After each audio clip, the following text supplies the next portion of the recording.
I live? Oh, let me just cover this thing here. How's it going? Um, yeah, let me know who's here. Let's catch up a little. Okay, it's running. Who's here? I've missed you guys. I had a really rough week. Oh my god. Oh, hey, Robin. Oh my god. So nice to see you. Ah, holy crap. Gunnar has had a horrible time at school.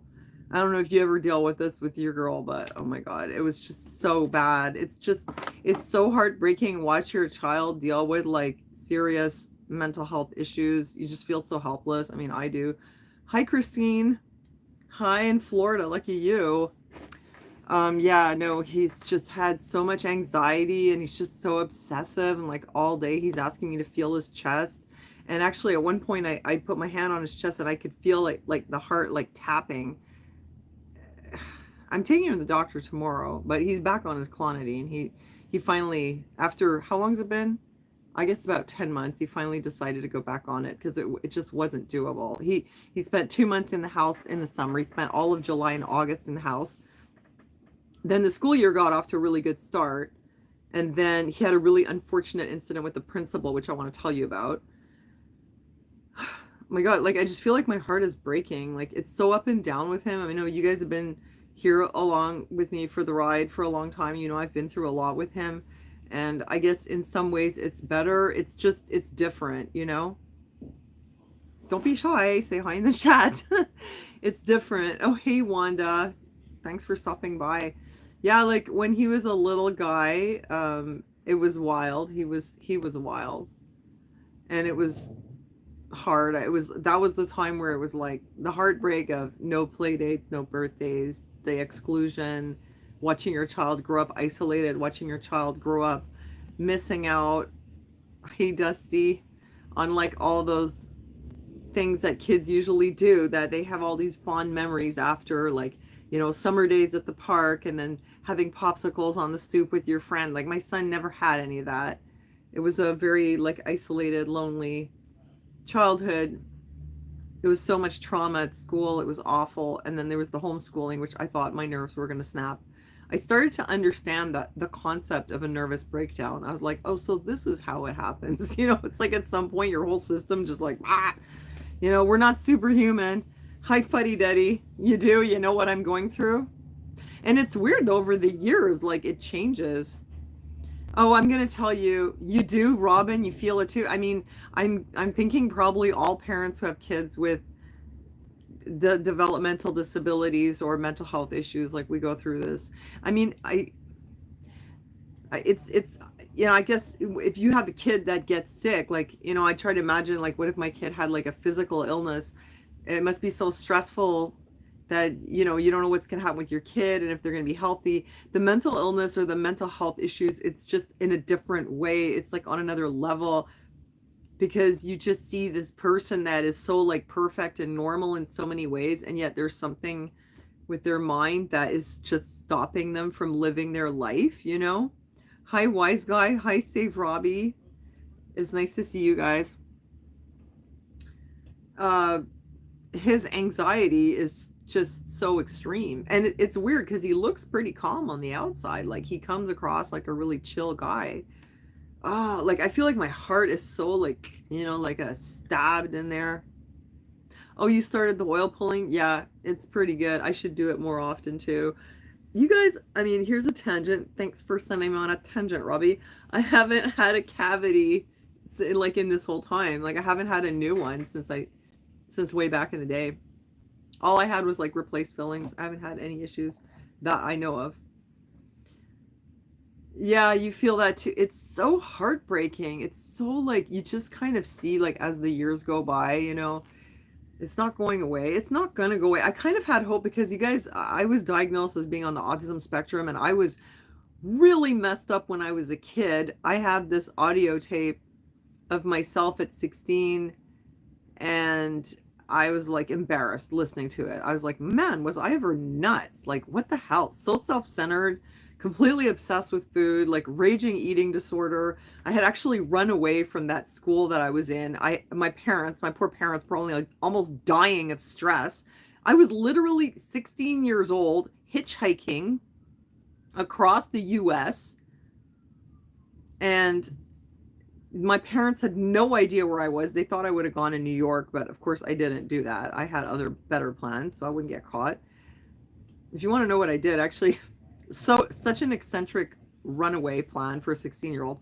Rather than go to New York and hang out with street kids like everyone else did, I hitchhiked. I only hitchhiked with deadheads. If I saw like the skull or whatever, I was like, if they're hippies, they're probably okay. I've never heard of a serial killer who was a deadhead, so I figured it was all right.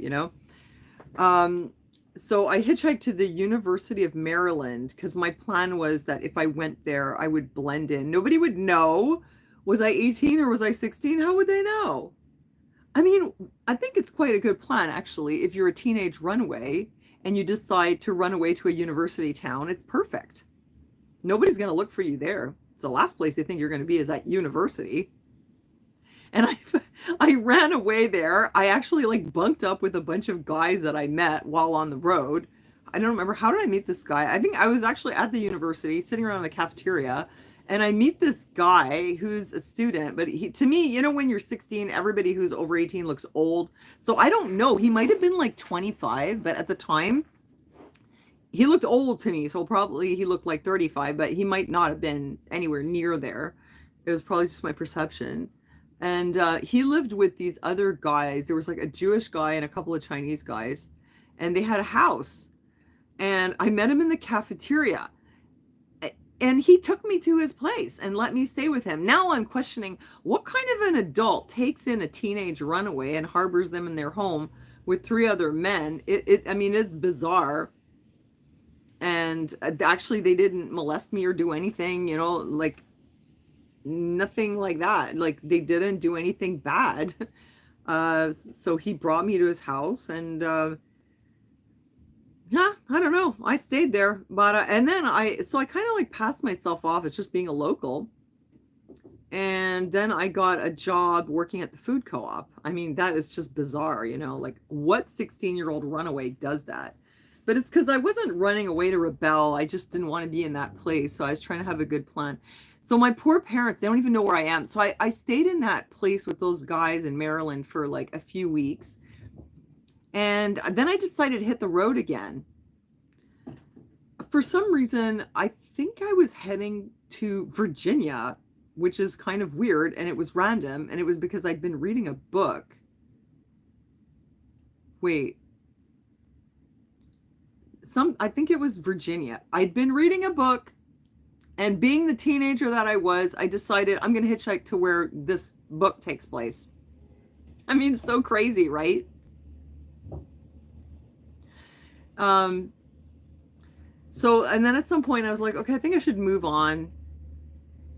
And I asked him to drop me back off on the road. And I had trouble getting out of Maryland, Baltimore, or where was I? Anyway, Washington, actually.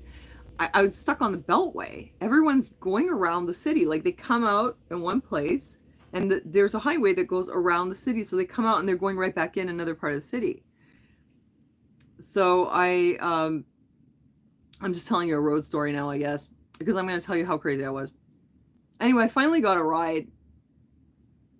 I got a ride with this guy. He was like 6'8", and he had a shaved head, and he was big, big, huge guy. Why did I get in a car with this guy? I don't know. He had like a big fat roll here, and his neck was red. And I thought, this guy is an actual redneck with a red neck, I got in his car, and he had a southern drawl. And I was sitting in the back of the car, and he asked me some questions.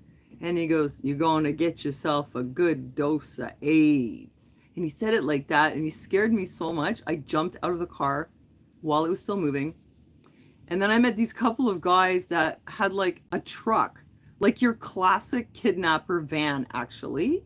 And they're like, "Oh, hey, yeah, just come with us. We'll get you out of here. Get in the van." And I'm like, okay. I got in the van. You guys literally, like, this is so crazy. You did it too? See, I didn't do stupid stuff like this in the beginning. I just was very careful with my rides. But at this point, I was so desperate to get out of there. I literally jumped in the van with these two guys. They could have been murderers. And they brought me to this house, and I left my stuff there, which is also crazy. Probably my money, too. And I got on the guy's motorcycle, and I was like, oh, this is great. Oh, no, somebody's texting me. Ah, I hate that. But anyway, too late. So they brought me to this house where this woman was taking in foster kids. She was this old lady, and she had had like 9 kids of her own. And they all had what I thought were very American names. Like the 2 girls that were still there, they were called Debeline and Dora Lynn. And I was like, yeah, Debeline and Dora Lynn. Like we don't have names like that up here, you know? And one of their cousins was staying there. And it was just like the house was kind of a shithole and whatever. There was cat stuff, you know? And I got a job at a Dunkin' Donuts, and I used, I thought, Debeline or Dora Lynn's ID, you know, to get in there. And so I was on the phone with my parents, and now I'm thinking, my God, like I was out there doing all this crazy stuff. They must have been worried I was going to die. And I'm talking to them about my weight, you know, just to give you an idea of how out there I was as a teenager. I think much worse than Gunner in a way. In a way, yes. In a way, no. Like I was more independent and functional, but I had such an eating disorder, and I was so obsessed that I'd done all this, and I wasn't like, I'm so sorry, Daddy, I'm gonna be home, don't worry, I'm safe. I'm like, well, I think I gained a little bit of weight. I'm not sure if it's like 2 pounds or 3 pounds, like totally stupid stuff like that. So because I was so bad as a teenager and so out there, I like to think that my son will grow a brain the same way that I did. I was like that till I was about 21, and then it's like I grew a brain, and then I was like, what was I thinking? I was so stupid. So I'm clinging to the hope that his frontal lobes will kick in like mine did, because that's basically what happened. My frontal lobes just kicked in, and I was like, I was okay, you know.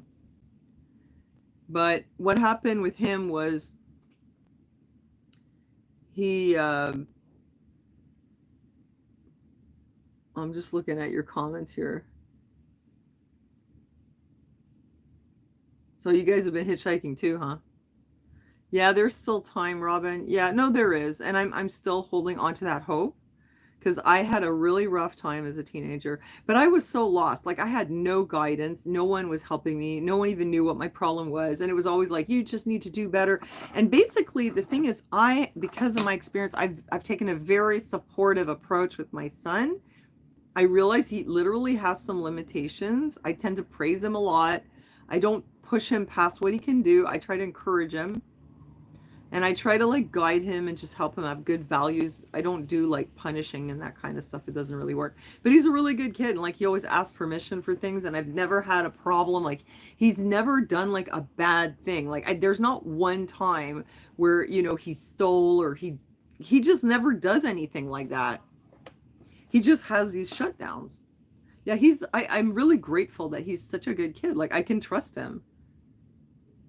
He wouldn't do anything that I wouldn't want him to do. So I'm lucky in that way.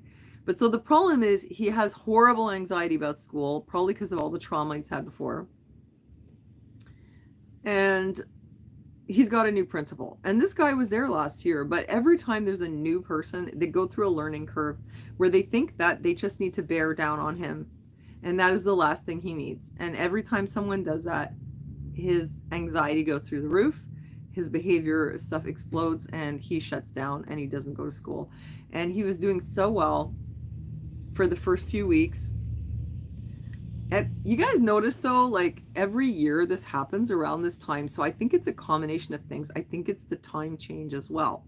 Because I don't know if you guys would notice, but every year, right, like he does well for the first 6 weeks, and then right around the time change, like the shit hits the fan. But this time what happened was, he was already struggling, probably because of the time change. He went to school, and he's in an autism program, and they have an autism classroom. Hi, Pam.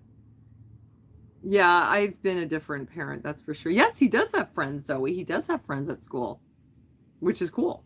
Not a lot of them, but like he gets along with everyone, but he has some friends.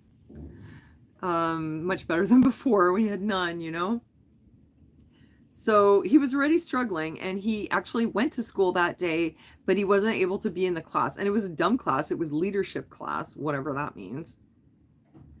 And he was going to go to the autism classroom and work on his book report, which he needs. And the principal came after him. And apparently the principal called his name a couple times and Gunnar didn't answer.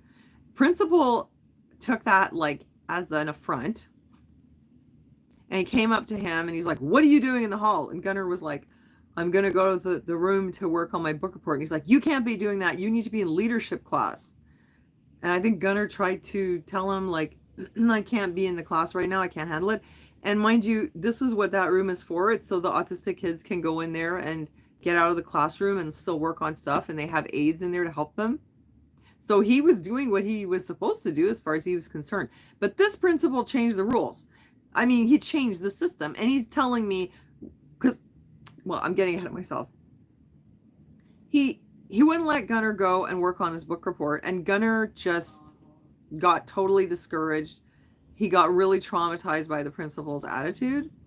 And he wouldn't come back to school. And the principal called me and he's telling me, I called his name twice and he didn't answer. And I'm like, yeah, he's autistic. They do that, right? What are you doing running a school with an autism program if you don't know the most basic thing about autistic people? They don't always answer when you talk to them.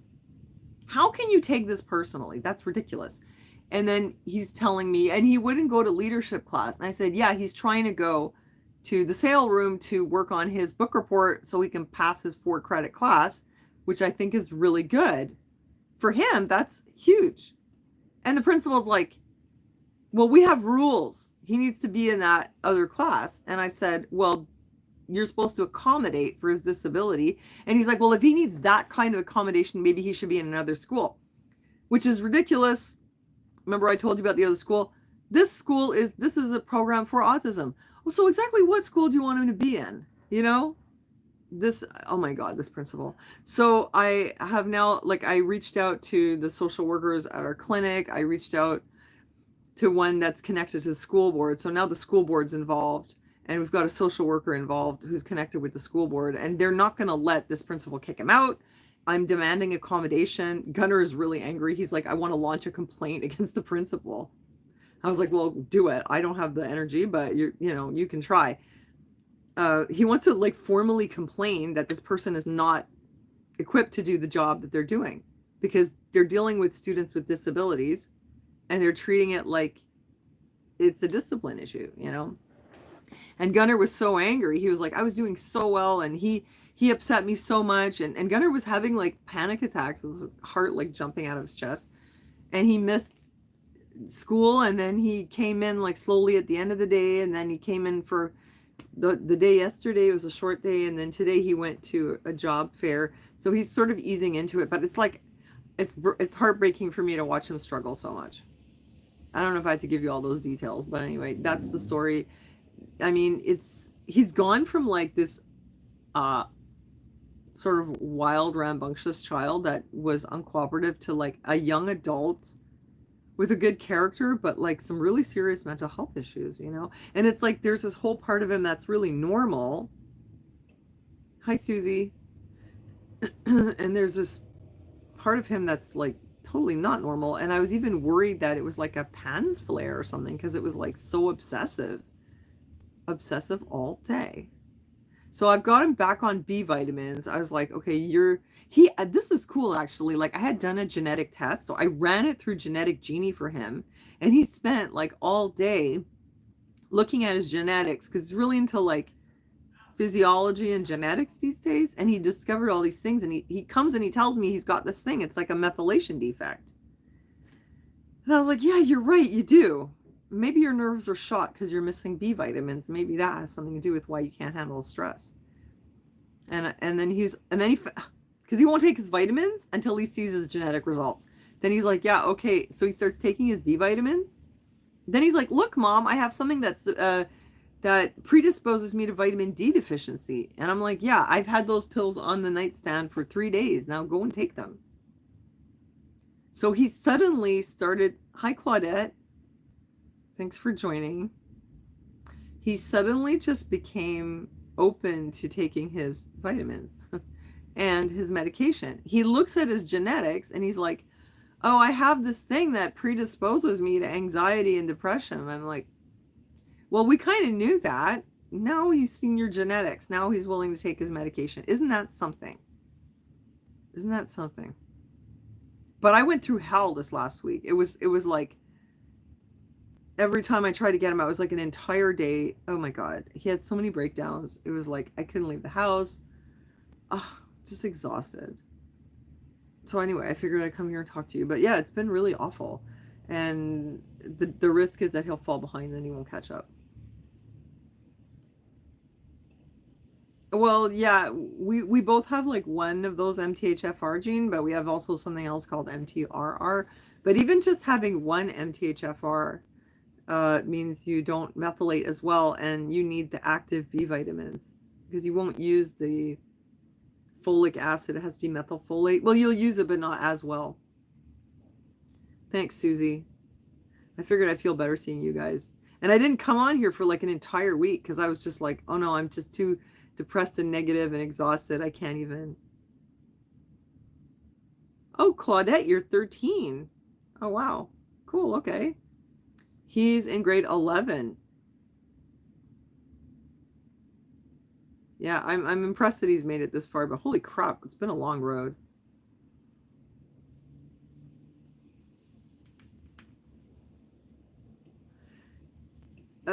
Yeah, it's been a long road, but he's been 4 years now at this school. Your daughter has that? Oh, your daughter too, Robin. Yeah, we did the genetics. Yeah, he doesn't absorb regular B vitamins. Well, he probably does somewhat, but not that well. Yeah, when you're deficient, they call them stress tabs, right? Because when you're deficient in B vitamins, like your nerves are shot, and you're, oh my God, my clothes are getting dirty. It's getting that hobo look. Started out good, but look at me now. Yeah, it's like your nerves are like frazzled, and that's why they say apparently like the B vitamins are important for your heart health also. It's related to that. And there was this one thing that they measure, well, I can't remember what it's called now. This it's related to like your heart attack risk, and you can bring it down with B vitamins.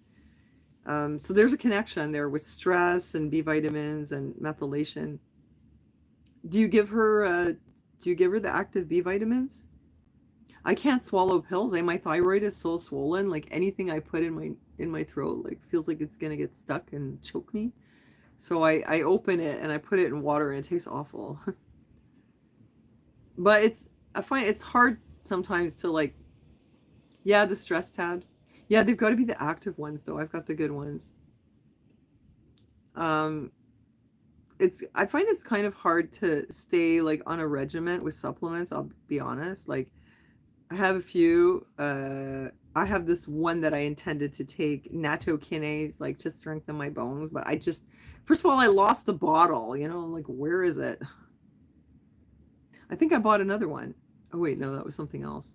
Anyway, I just can't get my shit together. But you notice how people always forget to take their vitamins, but they never forget to take their heroin? Like, how does that work? They never forget to do their drugs, but they always forget the vitamins. Too much trouble. You gave her B shots. Oh, interesting. And she gets vitamins? Oh, really? Yeah, like we went to see a private doctor at one point, and it was just like impossible to get B shots. I would like that for myself. I could probably use it. I had like evidence in you guys, I had evidence in my blood. Because they sent me to a hematologist because of some issue. And he said I had segmented polymorphs, whatever that means exactly, I don't know.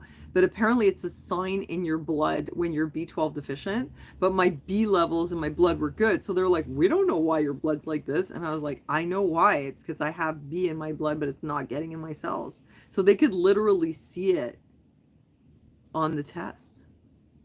So I know that there is something to it. And I take the B12 like on and off, when I remember. Or when I get really screwed up and I'm motivated to do it. Your sister has 2 kids and she wants 10 of them. That's nice.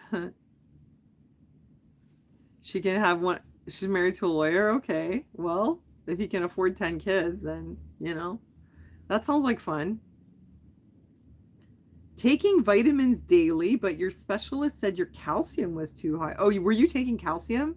I found something out about the calcium carbonate. Apparently, oh, this is so mind blowing. You guys want to hear something mind blowing that I found out? So, like, my bone density started to go down. Hey, love, love. Yeah, it's cool he's into his genetics. I mean, he's kind of an academic in some ways. Yeah, I feel like my heart's gonna like literally break sometimes. Yeah, so okay, my bones started to lose density after I went through menopause. I had like a scan for the first time. You'd think they'd offer me scans and like more often. But I had to ask for one. I only got one. I think they should put more effort in the preventative medicine. But anyway, I got the scan and they said I had osteopenia. So don't be like me and skip the HRT because you think you're going to be natural or whatever and just do your croning. I don't recommend croning. I like the HRT now. Not going to lie, it's helped me a lot. So my bones are like a little bit weak. So my doctor says, I'm going to give you Fosamax. So this is an injection that you take once a week. And I'm always paranoid with pharmaceuticals. So I was telling myself, Sonia, don't be paranoid. I said to him right away, sure, okay. Like I went against my nature and I agreed to it. Because usually I'm like, well, let me look into it. I was like, yeah, sure, I'll take the Fosamax. And my voice is like telling me, stop being paranoid. Just take it. But I couldn't help myself. I started to look into it.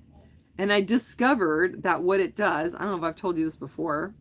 Hold on, let me take a hit off my vape and then I'll tell you what it does. This is just mind blowing.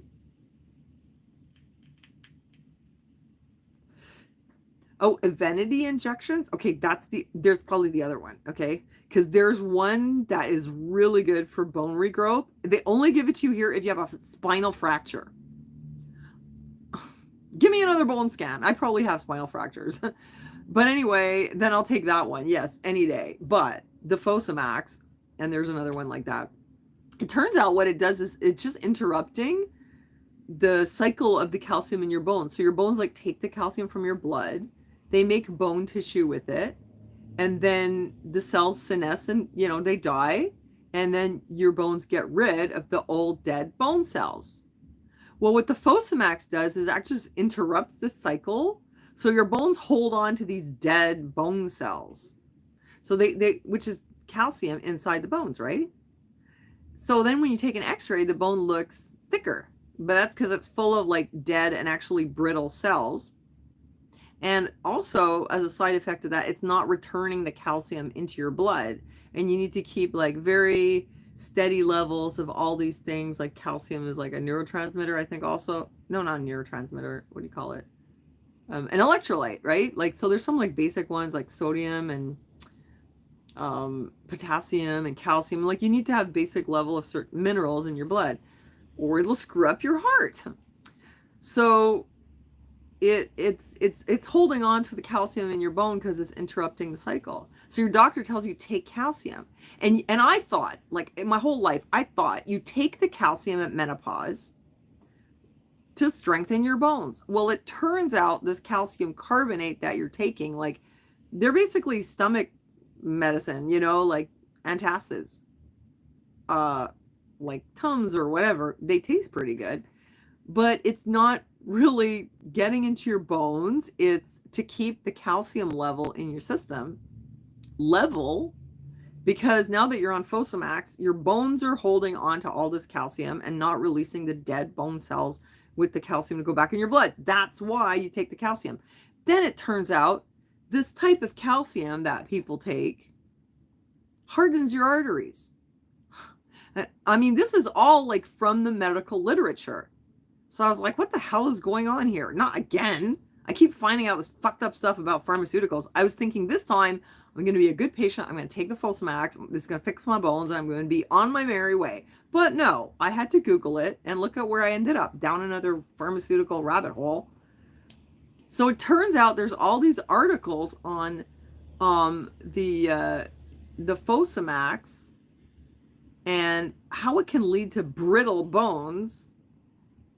Okay, the study that they did to get it approved it only had to show, it was concerning spinal fractures, and it was like, it had to show like a decreased risk of spinal fractures, but it was for a short window, right?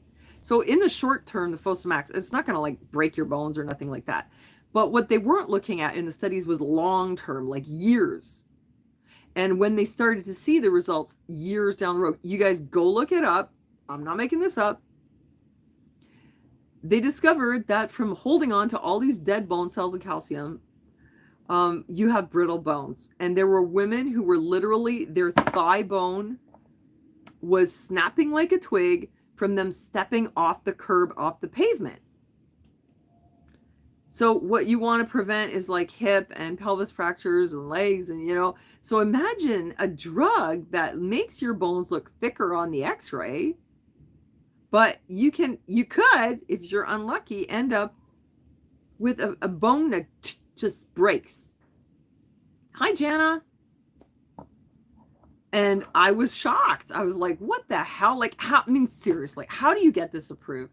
I remember when they took ephedrine off the market, like the natural plant, because some people took too much and something happened to them.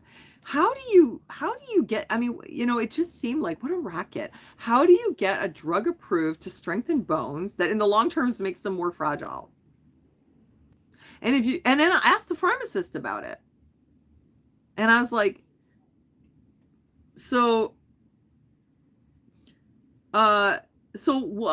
yeah, they prescribed this for me, but then I read about it, and apparently it can make your bones weaker down the road, and they just snap like dry twigs. And the pharmacist was like, yeah, it's pretty controversial. Huh, so you knew that? Okay.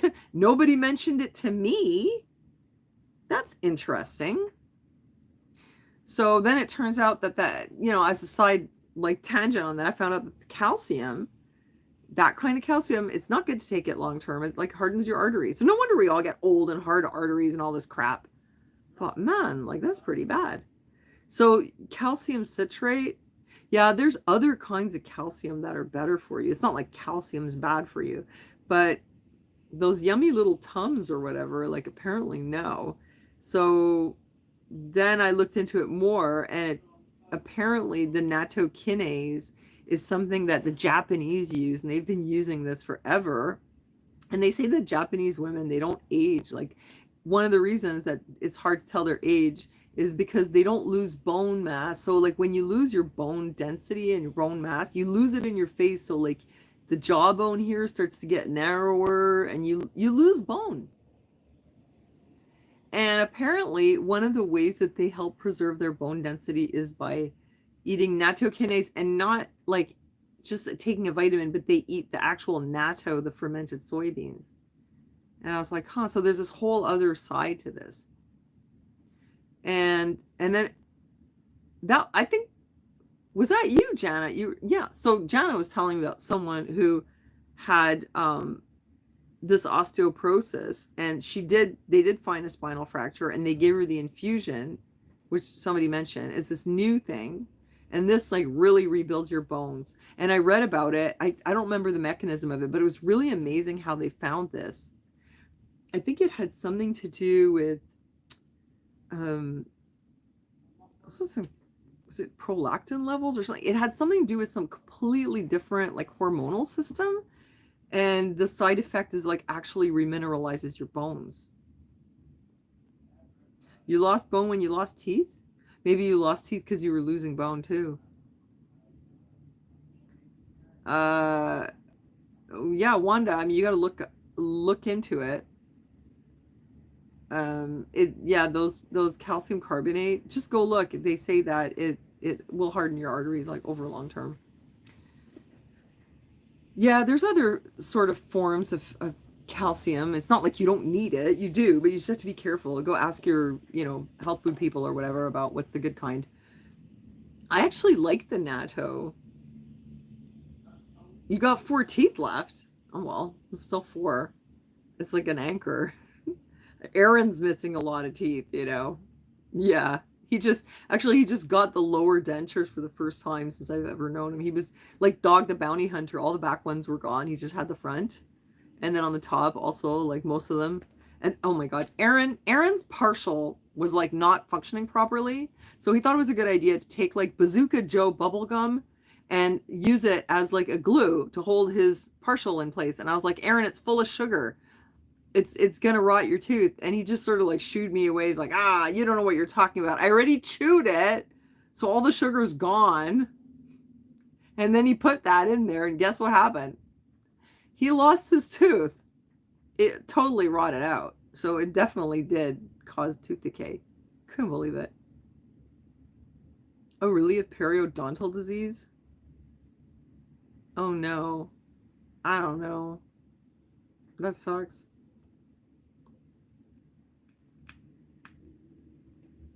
I kind of feel like our bodies, like, it's just like one whole big system. And at a certain point, we get older and like we lose density in our bones. We lose it in the bones in our face, probably in our jaw, in our teeth. Like, we just start losing our minerals. Menopause, man, it is just brutal. And it's so brutal on your mental health too. It was so bad for me. It was awful. Every time I meet a woman now and she's like telling me she's going through menopause, I'm like, get on the HRT, do yourself a favor, or at least look into it. Oh, my doctor doesn't want me on it. Well, let me guess, your doctor's a man and he's never been through menopause, right? Yeah. What does he know? What does he know about what it's like, right? Oh, so it's okay for him, for you to be a mental case who's like losing bone density and whatever other problems. It's okay for him. It's not his problem. And it's always because of that study that said, oh, connected with breast cancer and all that. And it's like, yeah, there is some risk there, but I mean, there's also a risk to like missing a hormone. And you know, anyway, I did it. In the end, I was like, I can't, I need quality of life. I can't live like this horrible. I'm gonna suffer like this horrible, miserable agony to get like an extra, what, 5 years? I don't know. I just was like, screw it. Oh, you got a snap-in partial. That's awesome. One day when I'm rich, I promised Aaron I'll get him a snap-in partial. Maybe for the bottom. How did it go with that snap-in? Did they have to like put bone stuff there? Yeah, most people do lose their teeth after a while. When my filling fell out, like Anita said. Oh, Robin, oh my God, please. Like, I feel so bad for any woman going through this garbage. It's horrible. I couldn't sleep. My sleep was so bad. I'd wake up lit up like a Christmas tree in the middle of the night. Couldn't sleep. And I remember the first time I took the progesterone, I slept like a bear for 8 hours. And I was like, oh my God, I haven't slept in like 8 years, like not like this. And it was just progressively burning me out. But I think one of the worst symptoms was the emotional pain. And I do this because I felt like I was being stabbed. It was like literally painful. But sometimes when I feel like I do today, where I feel sad, I think, did I miss my dose of estrogen? Because it's possible. Women don't do well without their estrogen. And that actually, here's a tangent. This business about transitioning kids, the girls being transitioned to male hormones, what they're doing? They're putting those girls in menopause. And I can only imagine, I'm wondering, like, well, what's going to happen with their bone density? That's messed up. I don't want to get in a whole like debate about the whole trans thing, but if you think about it, if you take a girl and you block her hormones and her estrogen, you're putting her in menopause. So, yeah, then you see them later and like they gain weight and they I'm sure they have issues. Like, I haven't really looked into it that much, but I know that there's some physical risks to it. And then on top of it, you're giving them testosterone. So Gunnar had a friend who went through that. She wanted to transition. Like, spoiler alert, I saw her the other day, and I think it's been about a year since she started transitioning. And she looked really good. I'll be honest. She looked great. She really did. I mean, she's a he now, so he looked great. Looked really, really good. But she has stopped the testosterone because the hair started falling out. And I personally think that this girl who is actually autistic, like many of us autistic females during, especially the teenage year, go through like a bit of more of an identity crisis than even the average girl, and including like a gender identity crisis, because we're not like typical females. So of course there's the thought like, well, I'm not like other girls, but that doesn't mean you're a guy. Trust me, I've been there. And I really wonder though with her, like, where's this going to be in a few years, you know? Because it's so much more common with autistic people. But yeah, so she started taking the hormones, and then she started losing her hair, and then that was it. So it's like, well, what are you going to do now? You know, if you stop taking those hormones, you're just going to go back to being a girl, but with a deep voice. Anyway, but that whole thing about blocking your hormones, I just think they must get all the menopause symptoms. How can they not? Yeah, like you ever notice, like well, wait, no. Wait, here's, because I was going to respond to you, Robin. But you know what I think it is? I think that people who are really like kind of out there and like loud and obnoxious, they take up more space online. Because I know trans people in real life. Like one of my neighbors is trans, and she's just a totally nice person, you know, like I know a few people like that, and they're just totally normal people. They just have this thing, and so it's like what they say in Thailand, a lady boy or whatever. You know, I will think of them as female because I've never known them to be male, but they're totally normal people, the ones that I know. I mean, I've known others. Like I used to know this guy called Jamie who lived as a woman for many years. Jamie had a lot of issues.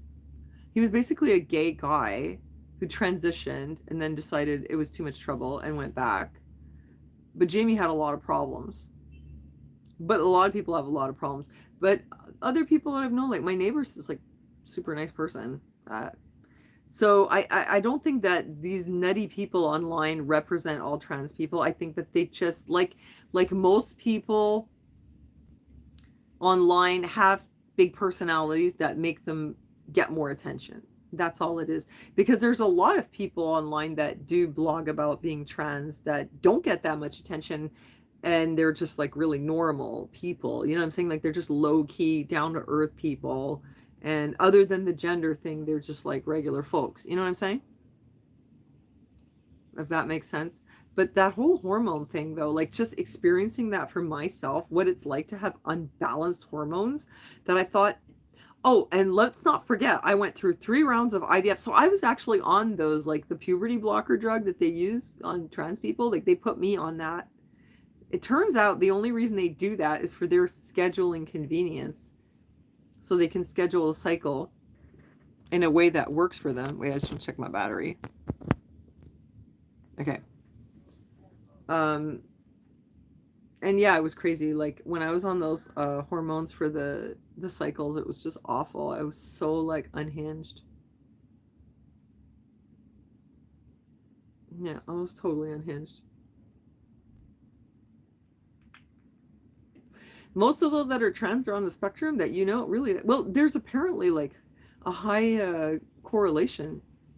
I remember seeing this one, it was like a kind of documentary about otherkin. So these were people that were like, they weren't transgender, they were like trans species. Like they literally believed that they're wolves. There was a guy who thinks he's a dog, and he goes out in public and he goes on all fours and he barks like a dog. And I was like, there's something wrong with this person. Like this is, I mean, why would it be so important to you in your life to be a dog of all things? I mean, bizarre, you know? Don't you have something better to do? Like it's a bit like me as a teenager worrying about my weight all the time. It's very self-centered, right? I'm a dog. I'm a dog. It's just, why don't you do something productive? You know what I'm saying? Besides like barking like a dog. It seems bizarre to me, right? And there were like kids that were saying that they were wolves or cats, and then it turns out that almost all of them were autistic. I mean, autistic people, we have bizarre, well, not bizarre always, but unusual interests. And there's this whole aspect, like I said before, about, no, they weren't furries. That's something else. And I did look into it, and it was what I thought. There's a study that was done on men who are into that, and 98% of them, it's a bedroom related thing. So no, but these folks weren't furries. They truly believe that they're actually animals. It's not just a matter of dressing up in a costume. It was like otherkin. And I think it's just a general sort of like an identity disorder. I mean, yeah. So, yeah, like I was saying, autistic people, I think there's a general, especially in the teen years, like all teenagers go through this identity crisis, right? To some degree. Like it could just be, what kind of person am I, or what do I want to do with my life, or, but it could also be more than that, you know. I guess it's just in different degrees, but I think for autistic people, it's more difficult. My son doesn't have any difficulty with his identity, though. So I kind of wonder whether some of it has to do with like how you're accepted, and if you're always being told that you're not okay and that you need to be different, you might like just completely reject your own identity. I mean, okay, here I'm kind of psychoanalyzing, but I'm looking back at myself when I was a teenager, constantly receiving a lot of negative feedback about I'm not like other girls. When am I going to be normal? When am I going to act right? And just feeling like I was completely like a defective, broken person. And all my focus went on my weight. And I used to also like read books and like try to become like the person in the book. I basically, I think I had no solid sense of who Sonia was as a person. Like my own sense of my identity was very, very shaky. I was a chameleon. I would just sort of try to like put on an act to like act like whoever I was around most of the time. I mean, if I was with like my really close friends, I wasn't trying to put on an act for them, but I would take on a persona like a cloak, you know? And yeah, I think as a girl, like if you're not a girly girl, then that's just social pressure on us as women to conform. That's all that is. And imagine now women have like young girls, instead of there being progress that it's okay to be a woman in different ways. You don't have to fit some kind of mold. It's gone all the way to the extreme that maybe you're actually not even a woman. How messed up is that? We didn't have that when I was in high school. I wasn't a girly girl, but I wasn't a tomboy either. And I wasn't even what you would really call a nerd. I was just like a weirdo. I mean, my interests were like etymology and epidemics were two of my big interests as a child and a teenager. And then, like, as an Aspie, I started having some other obsessions that were more typical. Like, I did kind of get really into makeup at one point, and I would be obsessed with certain movie stars and this kind of thing. Uh, but yeah, my interests were always weird, and the whole epidemics and etymology goes all the way back. I would go around with this little baby name book, and I'd memorize like all the like the pieces of the names that came from all these different languages, like Greek and Latin and Hebrew and Aramaic and whatever. So I could tell you like whatever everything meant, and it was good. I That's why I was able to like understand medical terminology, is because of my obsession with etymology when I was younger, and that helped me as a medical secretary, I guess. But it's unusual for a kid. It really is. Yeah, and we're all into celebrities, you know. But I used to take my mom's Cosmo magazines and I used to cut them up and like make collages with them, like a vision board, you know. And this is how I want to be. But it's like, Sonia, you're 5'2". This person is like 5'10". You're never gonna look like that. No, I think that the non-binary and like the pronouns. I mean, yeah, there's some people that it's really like that. 'Cause there's intersex people, so maybe some people have an intersex brain. But a lot of what's going on is just like social conditioning. And one of these days, these kids are going to come out of it and they're going to be like, "What the hell did they just do to us? Like, what a trip," you know? And the neo pronouns, they don't even exist as far as I'm concerned. Like, it is not a pronoun. A noun is not a pronoun. You know, like that's ridiculous. Like we're still speaking English here, right? So like the I saw some of the pronouns are like z, zer, zing. It's like, no, that's Chinese. We speak English. You can't make me call you Zing. Sorry. I don't know who Wonder Hussy is. I'll have to check her out. One of your friends was gay and always punched you. Well, hey Matt. Yeah, it's very weird, like the conditioning. You sometimes I watch those old like 80s and 70s movies and I think we were really naive back then and we were very like naive when it came to media. I think, we would watch these movies and they would resonate with us. I watch them now and it's like, holy crap, was that ever cheesy? And like the plot was totally implausible. The characters all have personality disorders. Like, why are we watching this? And I'm talking like those classic movies like The Breakfast Club. Like, why is everyone in that movie like that weird? What kind of modeling is this? But we would be like, yeah, that was cool. They were cool. And, we want to be like them. It was a good movie though. But yeah, like when I look back at some of these movies, I'm like, oh my God, it's so bad. Like, how did they even make this crap movie? Um, and I think like young people now they're exposed to so much more media. They must be more sophisticated. They can't watch like those old shows that we used to watch, like Archie Bunker or whatever, All in the Family. If you think about it now, I mean, yeah, it's kind of funny, right? It's totally inappropriate for these times, but if when you watch it now, it's like the acting is really like contrived and it's just so phony and like staged, right? Um, it wouldn't fly these days, and yet they're like I look back and I'm like, yeah, this is what shaped our thinking and those movies of the time. Like it literally has such an effect on young people, and now like they've gotten more sophisticated. They won't accept those like old people movies and shows. It wouldn't have this impact. But they're exposed to this ridiculous social media.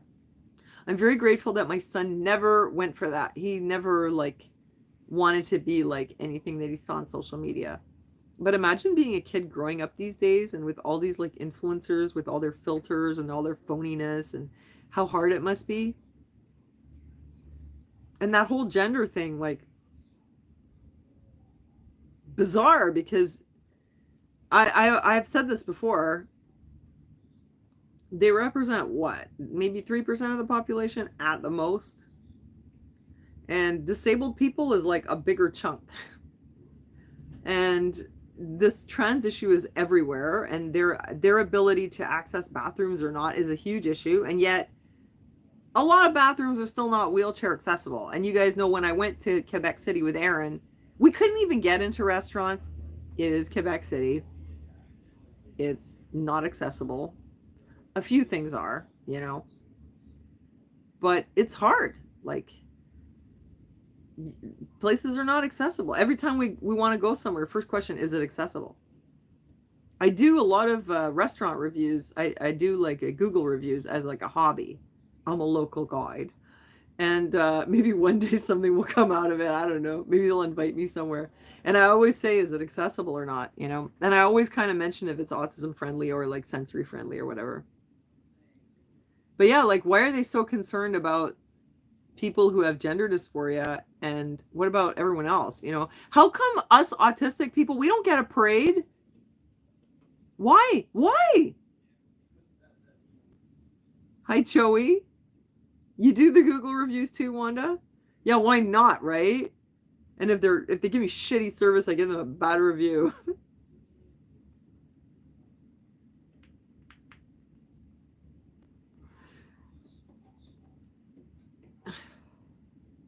Well, you know what, you guys, I told you I used to party in the Village back in the day, and they already had gender neutral bathrooms. Like we were just all in the same bathroom and nobody cared. But that was the Village, and it was a party. I guess it doesn't work that way for everyone else. But like my neighbor who lives down the hall, she's trans, and if she was in the same bathroom as me, I would not have a problem with it. I mean, how much time do we really spend in the bathroom anyway? You know? It's kind of weird. Um, I'm looking at your comments here. Roseanne Barr, yeah, she's a riot. She's really funny. She's so smart.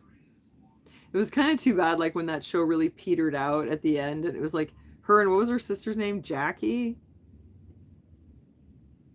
At the end, it was like you could just feel like the show was dying.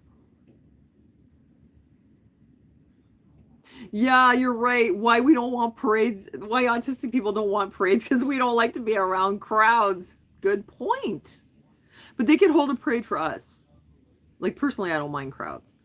But you're so right, though. We'll never have a parade because we don't like the noise and we don't like the crowds. But, like, we don't get all that kind of airtime on the news, you know? They don't, like, have a whole thing about accessibility. When I go to a restaurant, I have to ask them to turn the volume down. And the looks they give me sometimes. Like I'm a fucking Karen. Because I'm like, would you mind? Could you just turn the music down a little bit? It's really super loud. And the last time I did that, it was at Dunn's. And they were like, no, this is the way the music is and it doesn't go down. And it just like, they looked and talked to me like I was a fucking pain in the ass Karen. That's accommodation though. I mean, really, when you're eating your smoked meat, why do you have to have, you know, the Backstreet Boys old song like blasting at full volume? Like, why? It is not good for your digestion, I'm sure. Your name is Karen. Well, you know what I mean. Yeah, like where's the accommodation for us autistic people and people with sensory problems? That it's such a big deal when we ask them to turn the fucking music down just a notch in the restaurant. Right? But that wouldn't make the news.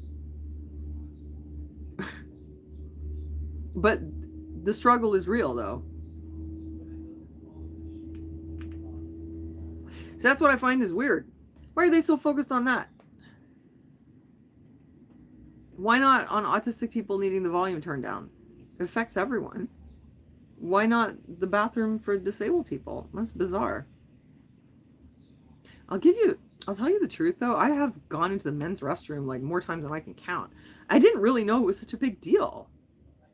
I mean, you know, I'm not trying to like admit to something illegal here, but I know I've done it. I didn't realize it was such a big deal at the time. But not like a men's restroom where there's like multiple stalls and like there's men urinating. I would never go in there. But you know, sometimes when there's just a single one and it says men and it says women, I tell you, if that women's bathroom is occupied and the men's is open and I gotta pee, I'm gonna go in the men's bathroom because there's nobody in there. I've done it at Starbucks. I'll tell you, I'll admit. I didn't think it was a big deal. Now, if anybody asks me now, like just the other day, I was like, I need to use the washroom. They're like, well, there's a men's, and I start walking. They're like, what's the men's room? And I'm like, well, for the next half an hour, well, for the next 5 minutes, I identify as a man. I'm going in there. It's common in California, really, to use the bathroom.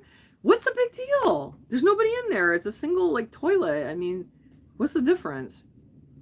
That doesn't make any sense to me. I mean, we're not so puritanical that we can't urinate in the same bowl at different times in private when there's no one there. In a private room. I mean, when you go to someone else's house, everybody uses the same bathroom. They don't go like, well, this one's for the women and that one upstairs is for the men. Oh, yeah, but no, but like when you walk into a bathroom, I did this at the library once. I don't know, I was tired. And I start like heading to the bathroom and I'm like, oh my gosh, it's all dudes in here. I wouldn't want to be in there, you know? Androgynous and punk, yeah. Well, you know, for me, it was like the 80s in high school and the 90s. And this was like a time when like David Bowie was still popular, you know, in the 80s. So the androgyny thing, yeah, it was definitely happening. You went in the men's room at work. And then you didn't want to come out. Oh my God, that sounds like something Anita would do. And wait a minute.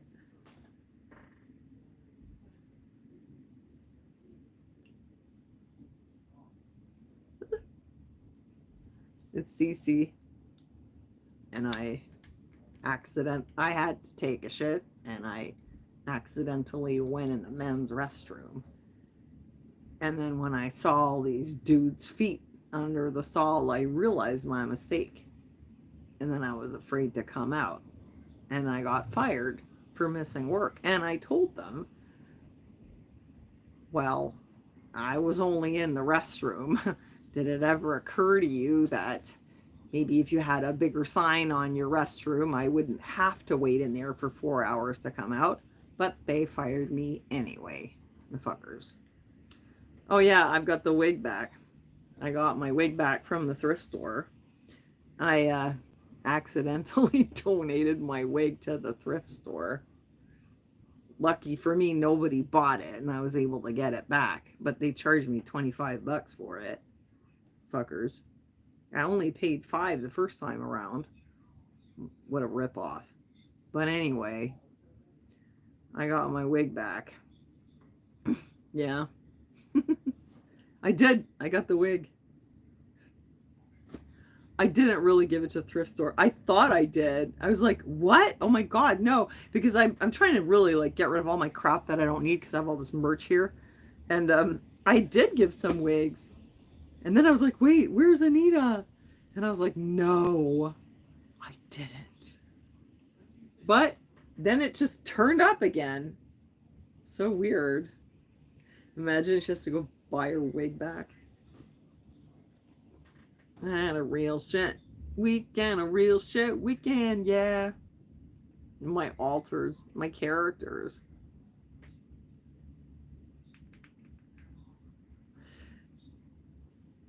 Yeah, to peek and make sure nobody saw you. Yeah, that would be awkward. Well, exactly, Marshmallow. What are we supposed to do? Just pee our pants? Did it ever occur? Hold on a second. This is for Anita to say.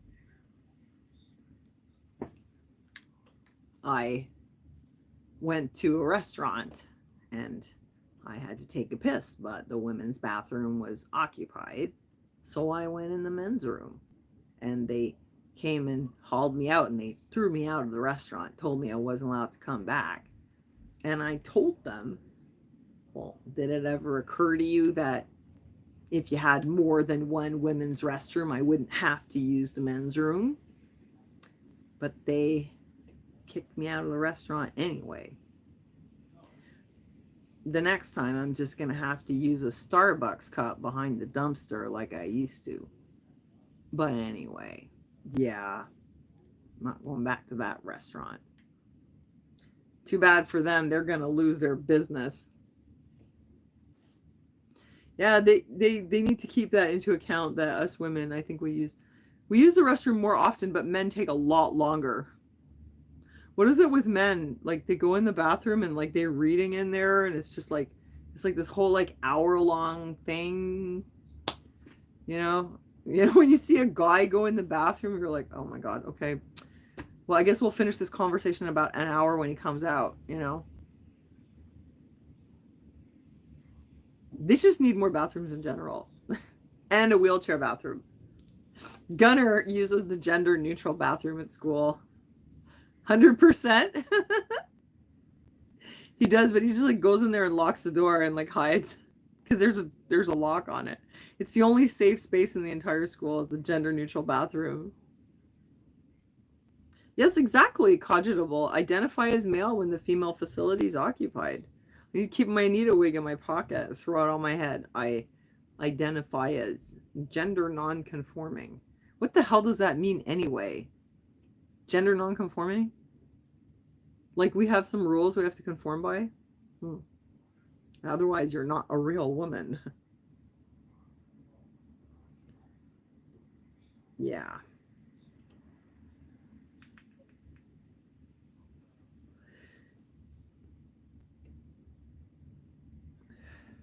Just sitting here having a vape, thinking about life. What a bitch. Yeah. What else you guys been up to? Did you miss me? Did you think I fell off a cliff somewhere? I don't even use Facebook anymore. It's such garbage. Facebook is horrible. There's nothing in the feed. Every time I go on there, I just feel like thoroughly dissatisfied is what I feel, to be honest. I used to like get like a little hit of dopamine opening my Facebook feed and like, oh, check out what happened. It's not. Now there's no news. You see the same stupid posts from the same people over and over again. And the worst thing on Facebook is having boring friends. And you don't want to take them off because there's some reason why you're hanging on to them. Like you want to see if they're going to die or something. So you just keep them on your friends so you can like monitor what happens to them, People that you don't like so much or whatever, but you have to see their stupid, boring posts. Hi, Jenny. Yeah, it's live. You can ask me questions. What? VK, your dad died? I'm sorry to hear that. I'm sorry for your loss. And you got the stomach flu. Oh, life is brutal. Oh my God. Oh my God.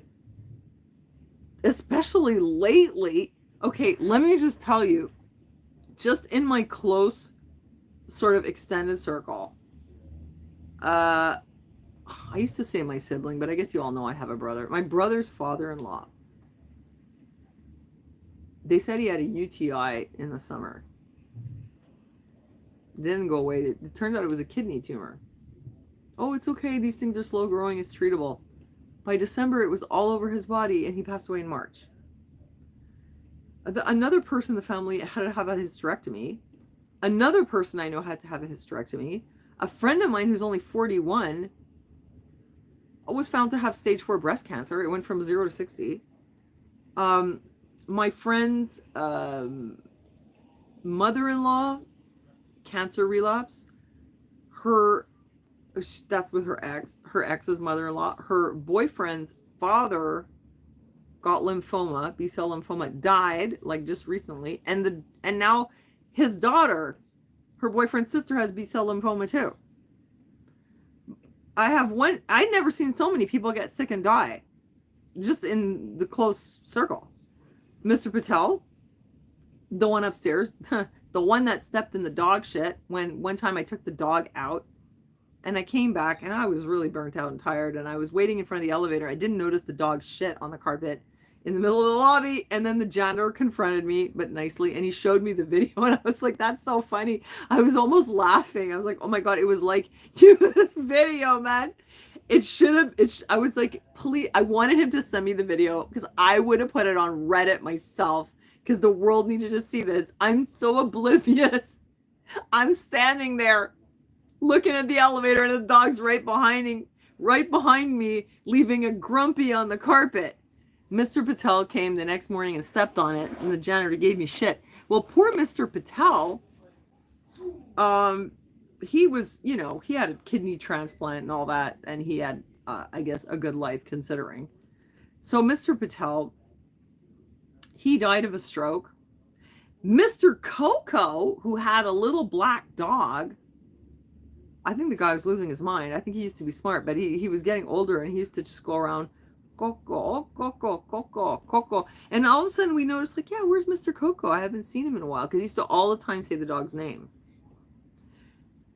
He dropped dead of a heart attack. I might have told you this already. After 3 years of wearing a mask and trying to protect himself, he suddenly drops dead of a heart attack. And it turns out his wife has cancer, and she goes and gets that maid thing.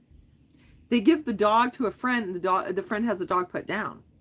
So the whole Coco family was gone. Mr. Patel is gone. Now I got another neighbor. She's got all kinds of lymphoma too. And I've been in this building for 16 years.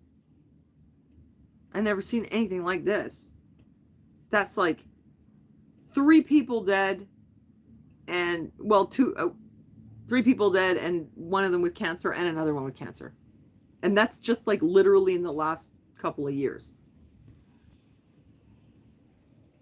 I have never known anyone in this building to die in 16 years. There were people that got old and they had to go to retirement home and maybe they died after. They probably did. I never seen anything like this though. We've had some murders in the building too. Yeah, but I've never seen anything like this. And then so many people, like my friends, like their family, their friends. Oh my God. Oh my God. Yeah, no. And I know other people too. And they don't even know what's wrong with them. They're having seizures. They have motor neuron disease. This one guy I know, bless his heart. He's such a sweet guy. I feel so bad. His hands are all shaky. He's like totally lost his ability to balance himself. Remember that guy from Nova Scotia? What was his name? I can't remember his name now. There was a guy from like the Maritimes who had like put out these videos because he was having this thing where like he couldn't walk anymore. Well, we don't know why this is happening, but like something's really wrong. Something's really wrong. Like something's really wrong with people's immune systems. So many people getting tumors. I mean, it looks like that to me. Because like the father and the daughter, both of them getting lymphoma. Like, what are the chances? And my neighbor too.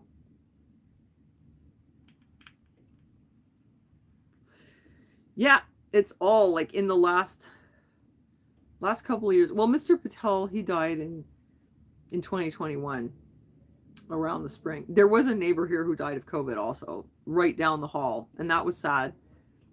He was a dad, and they had 3 kids, and apparently he died of COVID. That's what they said. He's the only one that I've known. But yeah, no one regrets it. Oh, no one regrets not. Yeah, I know. I'm so glad I did not partake in any elephants. Gladder every day. We don't really know though, like what else, what else is coming.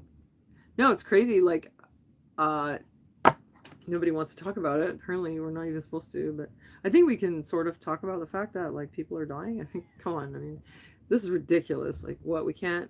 No, I know we can, because I've seen tons of people talking about it. Wait, I'm just gonna look one thing up. Hold on a second. Quebec birth death statistics. I looked this up before. I just want to check.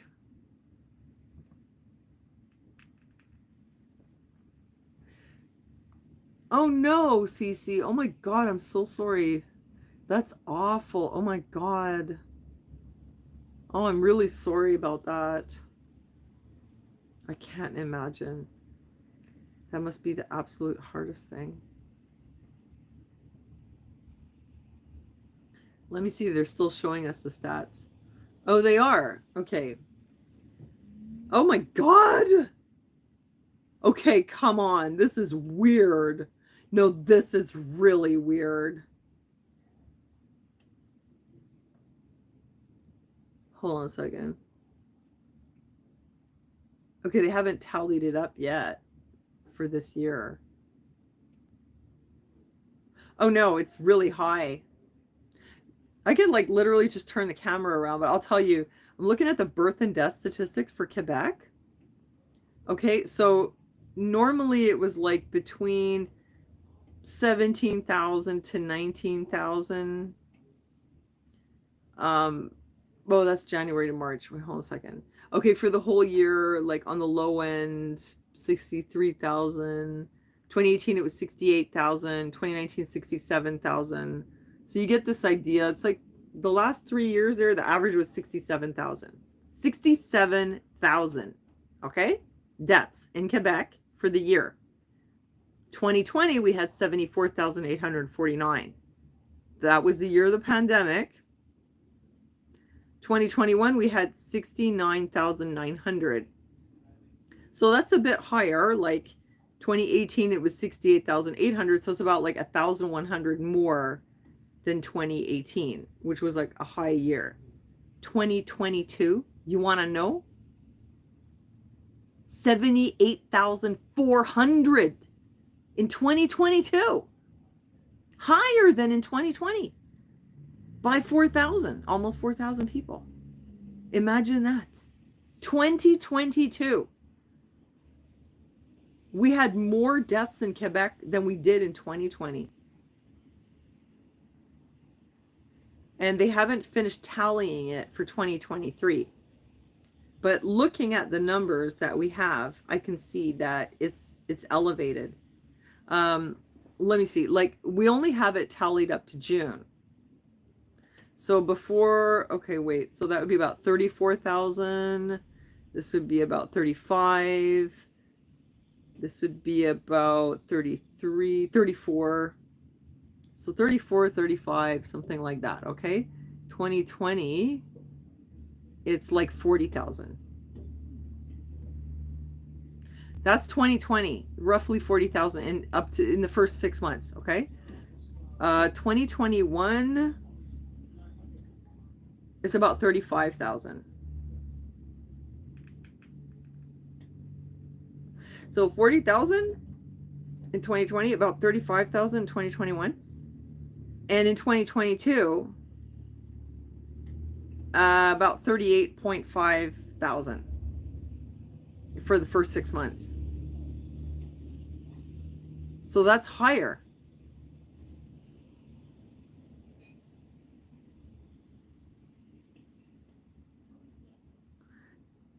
Oh, that was, yeah, that was in 2022. And in the end, we had uh, almost 4,000 more people die in 2022 in Quebec than in 2022 than in 2020. And this year the numbers are the same as last year for the first 6 months.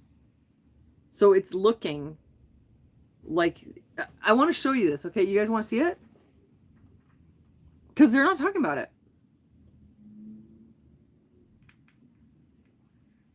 Oh, sorry, I missed some chat because I have this open. I didn't see all your comments. What happened, VK?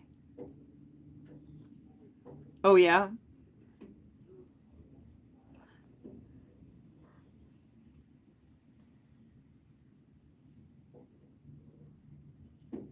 You don't have a support system? Hey, a freaking American. Hi, you big catfisher. Wait.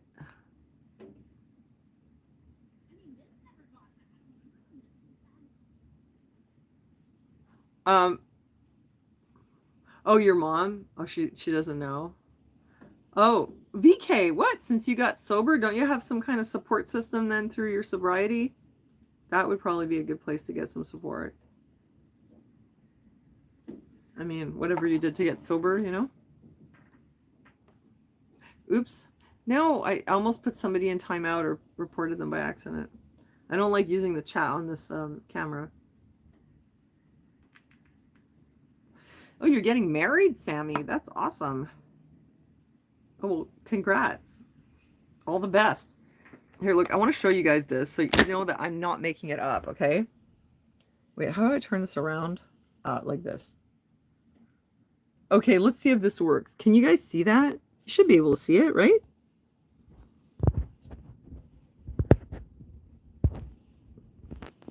Oh yeah, VK, watch out for that. Xanax is super dangerous. I'm sure you know that. Okay, so here's the Quebec. See, it says up there, births, deaths, and marriages by month and quarter. Okay, so it says naissance. Those are births. And then here it says décès, as in deceased. Okay, and you can see the years. Okay, so these are deceased. Okay, and see here, these are the numbers like pre-pandemic. You see 63, 64, 63, 68 this year. Actually, that was quite a bit. 67, so it was up.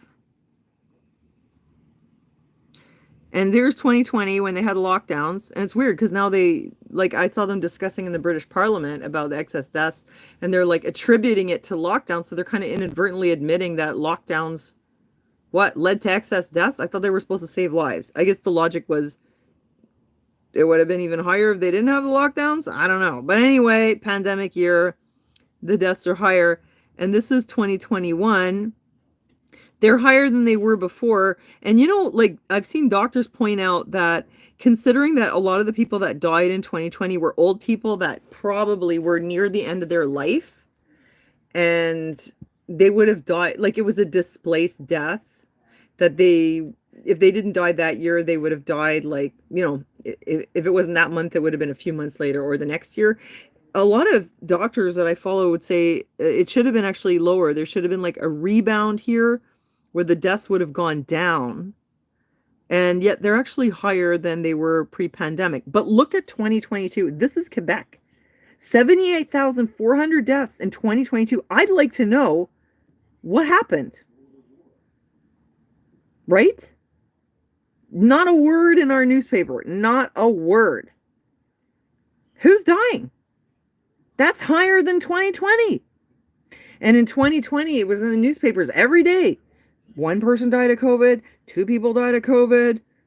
3 people died of COVID. The age. Everything was recorded every day. Look at those numbers. Deaths for Quebec for 2022, 4,000 people more than in 2020. I think it's weird.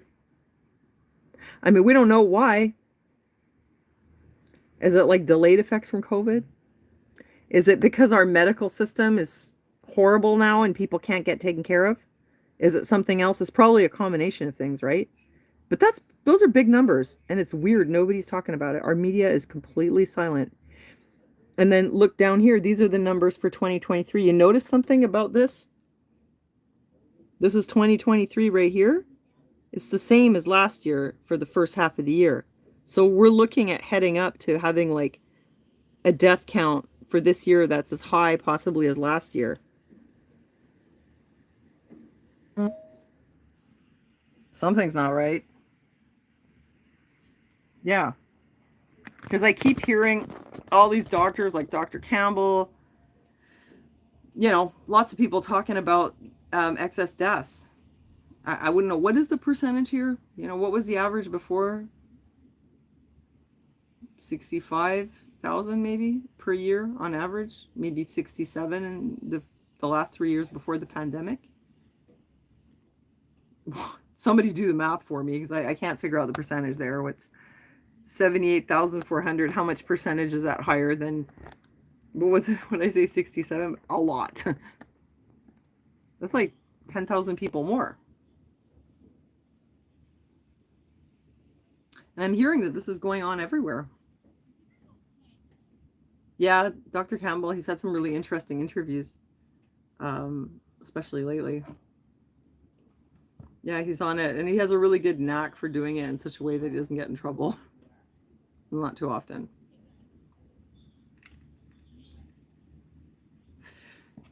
Well, fatal accidents? Well, yeah, there's a lot of things. Like, it's not just elephants, it's a lot of things. I would say lack of medical care is probably one of them because, man, like, I've told you before, you go to a hospital now, there's like no one there, because there's no staff. But that's not only it. We'd need to know like exactly what are people dying of. But what Dr. Campbell is saying is that the deaths are elevated in younger people, and he was also pointing that the cancer rate is going up. I saw the graph, and so in 2020 it's lower because people are not getting diagnosed. Then it rebounds in 2021. It goes up, and it's maybe it's higher than it usually is. I don't know because they only showed it from 2020 on. 2022 it's higher, so it's like, well, maybe it's those people that didn't get diagnosed the year before. But he said no, because cancer doesn't. No, actually it was Dr. What's his name, Phillips, what's that channel called, Vision Health, Philip McMillan. He was saying no, it's not because they didn't get diagnosed in 2020 with their cancer that they're getting diagnosed now, because this is like 3 years later. So you can't wait that long. So that can't be it, because it would have gotten worse, and it would have been found like in the next year or so. So it looks like there's actually more cases. So that's weird. What? Salty Texas Ranger. Hi. He says 9 people at my job site with cancer since 2021. Only 1 in 15 years. Yeah, I seem to all of a sudden, like before I would occasionally a friend be like, yeah, this friend of mine has cancer, or like occasionally someone would get it. It seems like a lot lately. I'm wondering how next year is going to be. We don't really know what it was that's causing it though.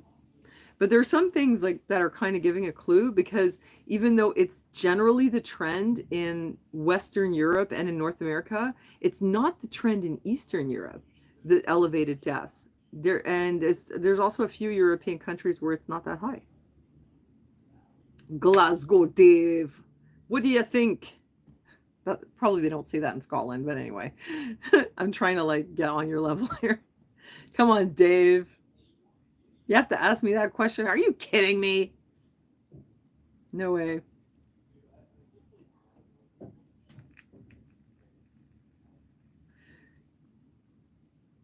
You've lost 80 pounds. Amazing. I think you told me you were on the carnivore diet, or was it keto? I remember you telling me that before. That's awesome. Wow, that's a lot of weight. How much do you have left to go? You should get on that show with like Dr. Now. Be a total star. I mean, you're doing so well. Don't lose any more weight. Stay big, get on the show. You get paid. It's always bringing it to the bottom line, you know what I mean? Your friend has liver cirrhosis? How did it go to stage 4? Oh gosh, I don't know. But I think with like liver, like once you have liver problems, it can get bad. But yeah, that's kind of weird. All of a sudden it went to stage 4. Oh, you were making a video in Edinburgh. Make a video with your cute accent. That would be great. Oh, there's this old lady though who does videos on YouTube, and I don't know if she's Scottish, but like I guess there's different Scottish accents, and some of them are really charming, and some of them not so much. I had a hard time listening to her. She's a nice lady, but I didn't like her accent. So make a video and let's see how your accent sounds. Oh, they got all the rich people, Susie. The rich people and the old people.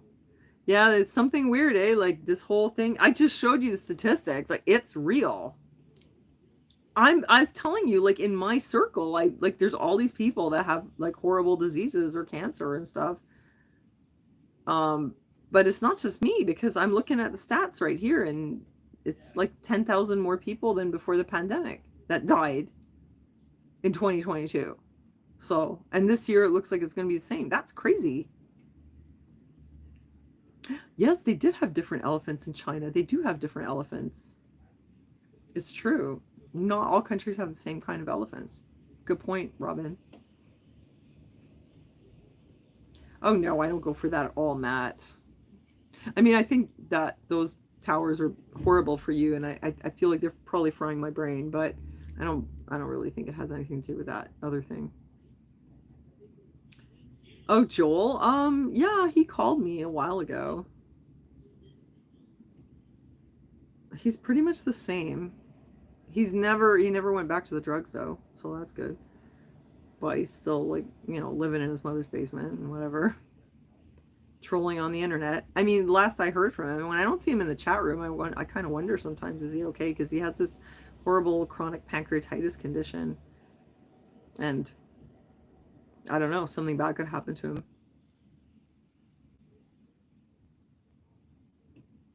Oh my God, Salty. He was ordered and he had a stroke. It's horrible. Your upstairs neighbor? Yeah. A lot of people in my building had elephants. I've never been a fan of elephants myself. I mean, I'm just not an elephant kind of person. Americans come to Montreal just to look at the pretty girls. It's true, we're famous for it. We're famous for having pretty girls. Thanks for including me. What percent of the population in Canada? I think it was really high. They our government lied though. I know that they did. They said it was 90%, but I don't know where they got those figures. So many people got fake papers. In England too, though, like they said it was like super high, but it turned out it was like 75% or something. High enough though. I think you probably had better stats in the US. I think our government here, like, that, lied. I said that because at one point they told us they didn't lie exactly. It's just that their definition of what qualified made us believe that everyone had the thing when really they had just the natural version. So they said 100% of the teenagers had the thing. But it turned out that they didn't because they changed the statistic later to 78, and that included the natural route. So that means 78% had the natural route. So what percent had the non-natural route? We don't even know. Gunnar was like, it's impossible 100%. Like half the kids in my school haven't done it.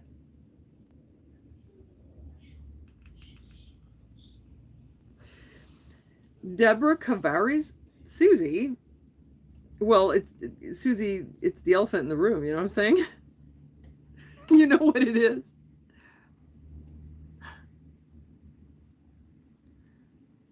Your husband was diagnosed with Your husband's coworker was diagnosed with a childhood leukemia and he's 45. Yeah, that's weird.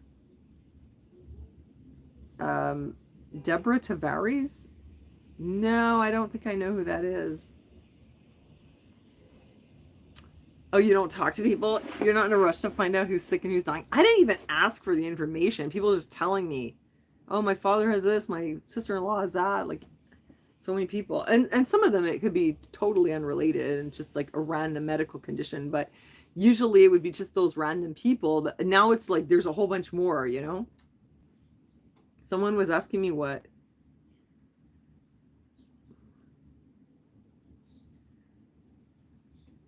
Oh, well, I don't remember now.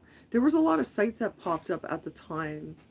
I really just like follow those doctors now, and I get like there's a lot of like updates on developments. It doesn't look good.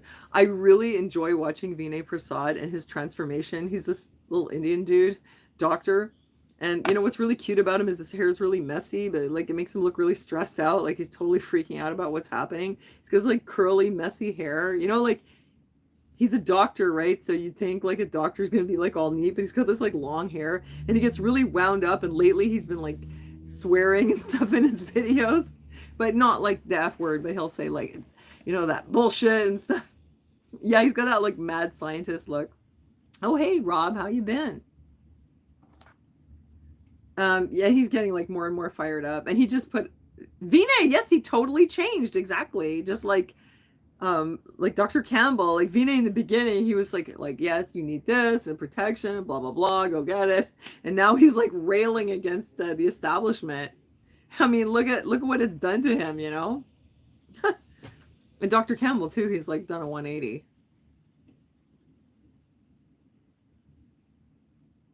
You been busy? Are you still working?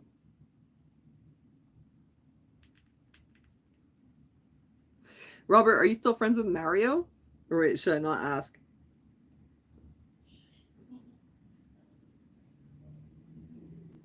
They told you couldn't get hazard duty pay. Yeah, that's the on the job hazard was having to do that.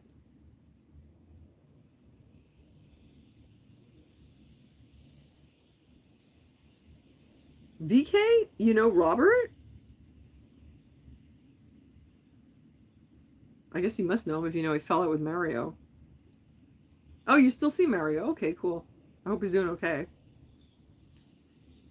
Oh yeah, Campbell is like disgusted, and he's British though, so he has like this really finesse way of like concealing his outrage. Like he lets us know, but he doesn't cross the line. You know, it's good with words. Oh my God, Valerie! Oh, I remember you. No shit. No shit. Huh. Oh.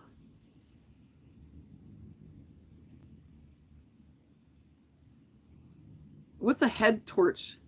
Glasgow Dave. What is it?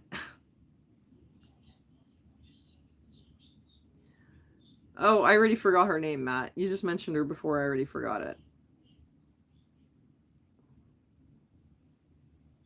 Oh, don't worry about it, VK. Oh, you don't see Mario. Oh, and you know Valerie. Okay, so you guys know each other. Oh, okay, okay. A flashlight on the head. Okay, what's it for? To find your way around in these dark days.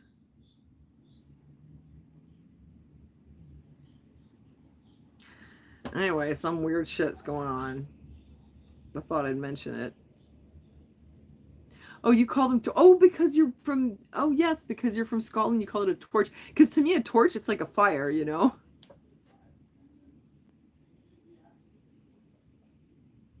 It's like putting a torch on your head. Oh, a torch. Oh, a flashlight. Oh yeah. Do people recognize me? You know, occasionally I've had a few people come and be like, "Hey, you're the Truther girl." It used to happen more like back in the day. Hmm. A famous graveyard that's supposed to be haunted. Ooh, exciting. I want to go to the graveyard with you, Dave. That sounds like super fun. That's like my cup of tea. Oh, wait, I'm not supposed to go to the graveyard. I'm a Christian. What am I saying? I did it once. I felt bad about it after. No, I go to graveyards, but only in the day. It's okay. It's only bad if you go at night, and only bad if you like make contact with the spirits. I just go in the day to visit. I don't need a torch because I was thinking, oh, you got a torch on your head. No, I'm saying torch. You got a flashlight, so you must be going at night. You were an Outlander? Wasn't that like a TV show or something on like Amazon or something? Cool. Blooded George Mackenzie.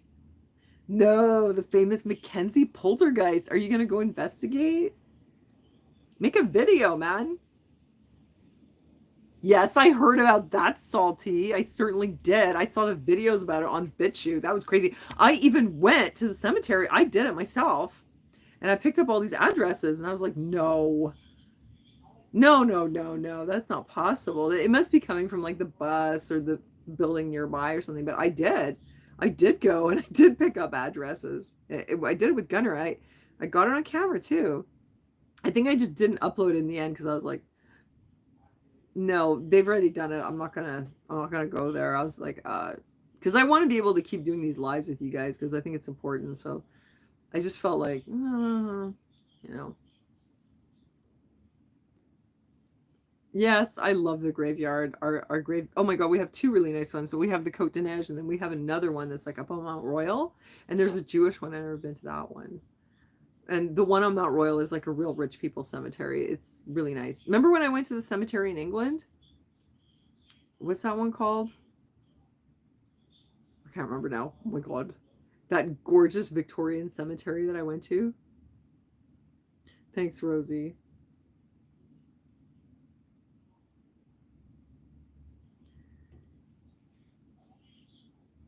Oh my God, that's so creepy, Dave. During the plague time, there were so many bodies, it makes a hill.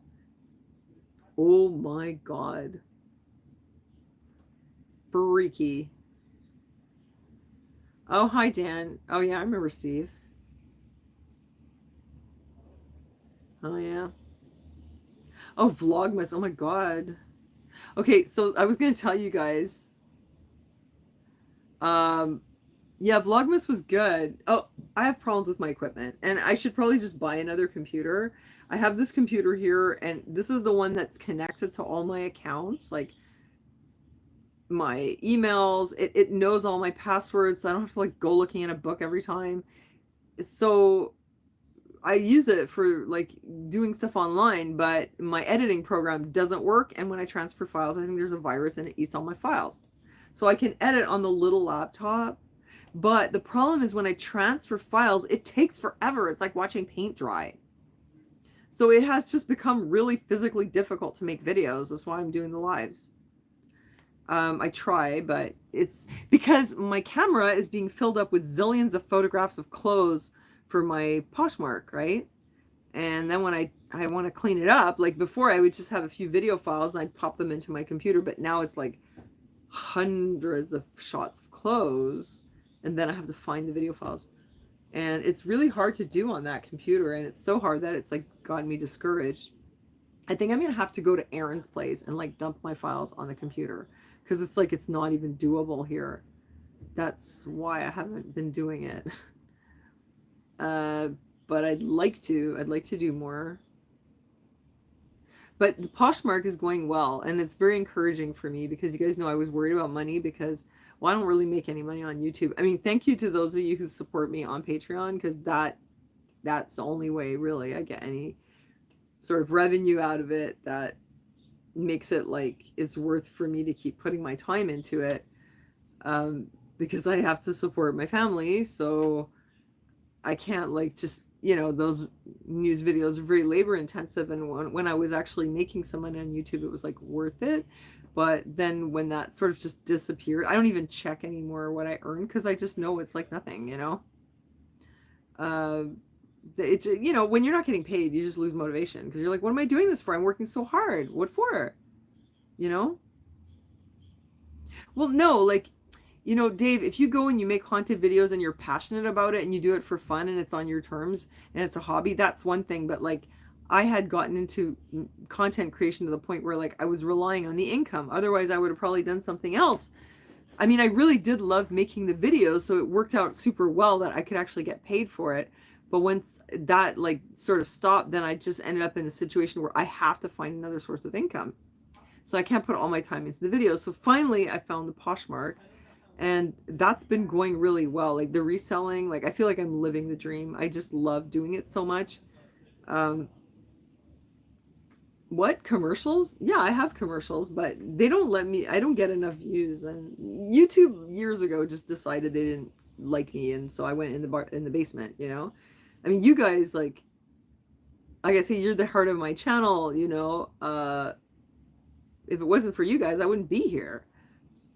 I'm not making videos for the public at large anymore. It's just for you. The videos I used to make, they were a lot of fun. My life was different though. I guess I was younger and I was more like lighthearted. Like things were just sort of lighter in general, but the main thing is like the censorship like really stifles my creativity. I can't even make a good joke, like, oh, I'm gonna offend somebody, you know.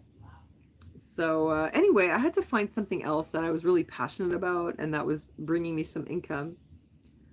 Oh my God. Yeah, Robin. Yeah, it's better. It's definitely better. And coats I sold, but I'm not only selling on Poshmark though. I'm still on Marketplace and even on Kijiji a little bit. And oh yeah, Rob, I was going to talk about that, but I'm just talking about Marketplace. I mean, Poshmark right now, reselling. So my sales the first 4 months were really, really small. Like I sold like maybe 5 things a month. Robin, I didn't know you could share your whole closet. I didn't understand about that. And if I had known that in the beginning, Poshmark like gives new people a boost. If I had known, I probably would have gotten more sales. I didn't know until you told me. I didn't know what that function was. Once I started sharing my closet multiple times a day, I started getting more sales. And every month it's been more. And the amount I get for it is more. I've sold over $1,000 worth of stuff this month, and we're not even done with the month yet. Yeah, I have Telegram, but I don't really use it much anymore. So the coats, that was really awesome because I had a couple of point zero coats. One of them was down. I have a beautiful vintage, I call it the Barbie core coat. It's a vintage down coat and it's bright pink and it's gorgeous. And it will sell, probably not for as much as I'm asking for it, but I should probably put it on Marketplace. So the down men's coat, I had it on Poshmark and somebody wanted me to give it to him for 100, and I was like, okay, fine. And I know now not to do that. Luckily he had a problem with his card, or he was dithering or whatever, and he didn't buy it. I sold it on Marketplace and I got 150 for it in cash.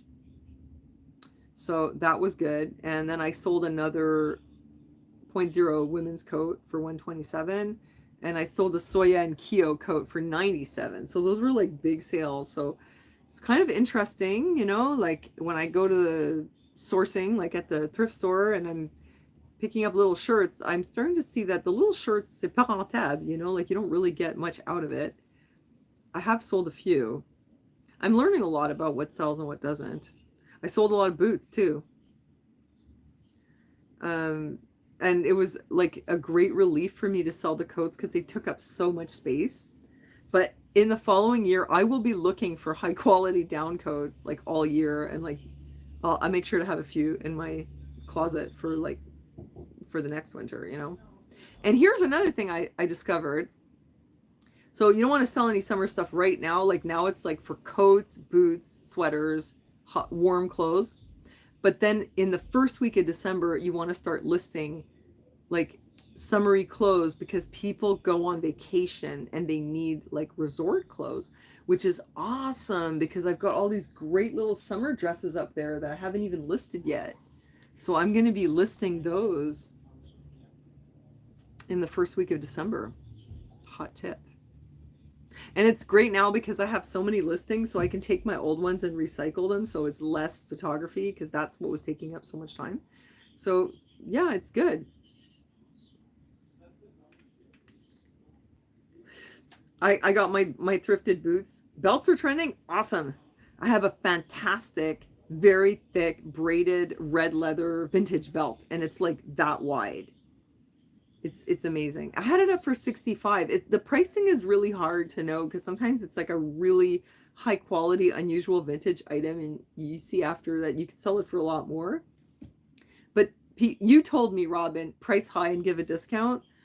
Other people say don't overprice, like price low. I don't know. Like I listen to Tabs also, and she also like I think takes into account. I've heard many people say take into account that you're going to give a discount and list it for like double of what is the amount that you need to take home, you know? What's the absolute minimum? So if I really need 25 bucks, I'm going to have to list it at 50 because discount, shipping discount, and then I get sell it for 25, you know? Outerwear in summer. Yeah, so like that's what I'm going to do. Like I just love it. Thanks, a freaking American. Oh, you have tech problems too? Oh yeah, Poshmark has been really fun. I mean, you know, it's an insane amount of work. I still haven't gotten the virtual assistant. Oh, it's because I wasn't sure, like, how do you connect it to your account? I don't know. That's maybe the Aspie in me that I was just like, more technology. The government would be able to read minds. I did a video about that once years ago. Well, they kind of can. Like, Facebook can kind of read your mind already based on just like your internet search history and like whatever your phone picks up from your voice can kind of tell like what you're thinking. I mean, I've seen it with Gunner many times. Like we just have conversations and suddenly it starts giving him ads for whatever we were talking about. Oh, thanks, Dan. This is my little Betsy Johnson. And I was wearing it. Actually, I'm just wearing my leggings with it right now. But I was wearing this skirt. This is like one of my favorites. Check it out. Michael Kors. And it's amazing. And it's got all these great pleats in it. And when you walk with it and the wind, it's like it flounces. Like it does this. It's got a lining, but it does this like, it's just kind of like, you know, it's just amazing. I love this skirt. I had it listed and then I was like, what am I doing? I'm keeping this one. Yeah, and it's got spots on it. So people are going to be like, oh, I want it for $25 because of spots. But that's one of my favorites.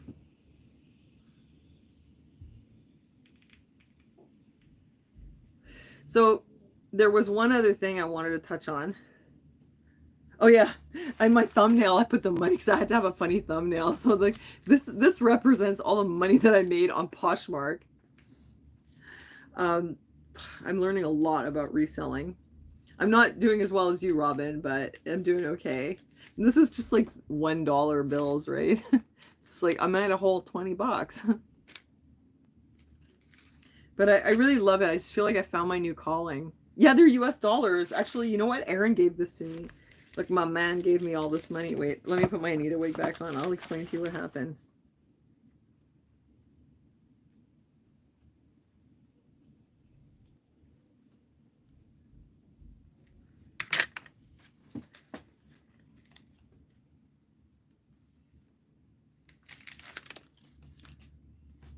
Oops.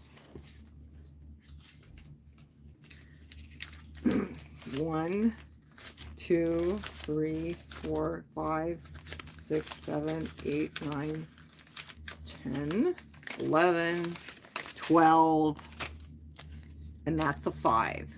So that's $17. Yeah, my sugar daddy just gave me some spending money today. He said it was for me to go shopping. I was kind of wondering, well, why are you giving me American money? What are you saying? You want me to go shopping in another country? I guess he does. I'll have to head down to Plattsburgh and spend this at the thrift store.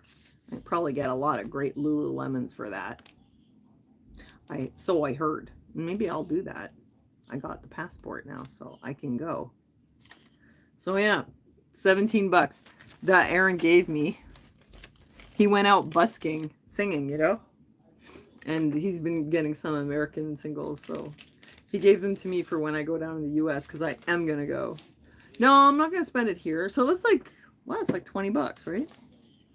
But I bet you can really buy a lot at the thrift store in the States, man, because they like the stuff is so cheap down there. We pay a fortune up here. Oh, wait. Let me give you Anita's perspective. I know you like to hear from Anita. She's got something to say about it. Thanks, Dan. So,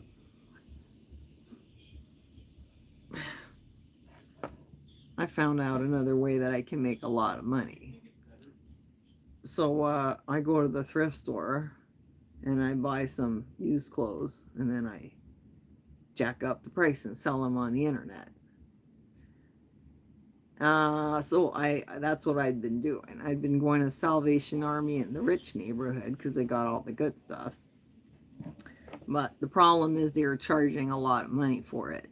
And then I sell it online, but after the platform fees and all the discounts, I make like $5, you know? So I started watching some professional resellers and they said they'd been sourcing at the bins. So I started sourcing at the bins myself. So every time I park my car, I go check the garbage bins and the recycling in case there's some clothes in there. Because apparently that's the way you're supposed to do it. Yeah, I know I'm a bit of a bottom feeder, but you got to do whatever works, right? I mean, imagine building an entire empire just by selling clothes that you found in the garbage. It's brilliant. So I'm moving my business to a bins model, if you know what I mean. And that's it. Yeah.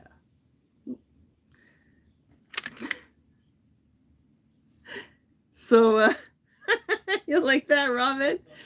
Yeah, so like Anita heard that they're sourcing at the bins.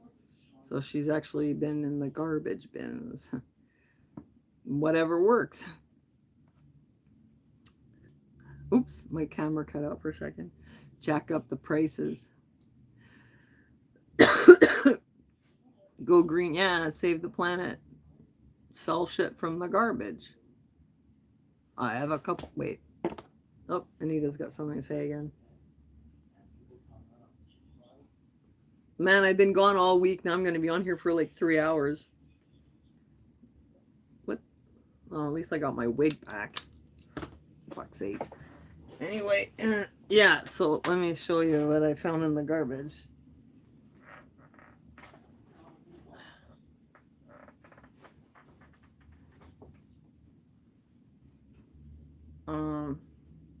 Well, this t-shirt's been sort of chopped up. It's actually not a t-shirt anymore. I think it used to be the back of a t-shirt, but I could sell this as like a crafter's bundle or something, you know. Anybody want a chopped up t-shirt? I got it at the bins. It's a great business model.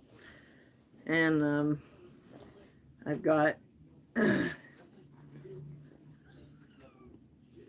I got this Walmart shirt. It says George on it. And it's a really great plaid. Plaid is really in for the fall. I mean, of note, the sleeves are missing. Call out, you know, as they say. It does have a few flaws. Yes, the sleeves are missing, and there's a little bit of a tear, but I could probably sew it up before I send it out to you, so don't worry about that. There's another tear down here, actually, and it's a little rough around the edges, but I mean, it's still a really great plaid. So, and I got it for free. So if you want to pay $5 for it, I still get $1. So it's not bad, you know. Could be worse. And then I have this one too. I'll show you what it looks like. And this one, it wasn't even from the garbage. It was from the recycling. And I think they just washed it. Actually, maybe no. Well, I'll wash it anyway. Don't worry about it. So this is a men's shirt. Yeah, I guess this one's missing the sleeves too. But other than that, it's in really good shape. And it, let me just check something. Ah, it's a Matinique. This is a brand name shirt. Size extra large. That's a good size. So that should sell even without the sleeves. It's distressed. That's it. So yeah, distressed Matinique shirt. Anyone? $5. Sourced it at the bins, but nobody has to know. But anyway, so yeah. Yeah, great finds, right? I know. I think I was made for this. Like I found my calling or some shit. I need to hit. Well, why do you think I'm selling clothes on the internet? Yeah. And that's it. Yeah. Every time I hear them say sourcing at the bins, I always think they're like dumpster diving. They probably are. Yeah, Goodwill outlet, my ass. I know where you found that thing. That would be excellent, though. Hi, Robert. Good plaid and bad plaid. It's not a good plaid. Well, it is from Walmart.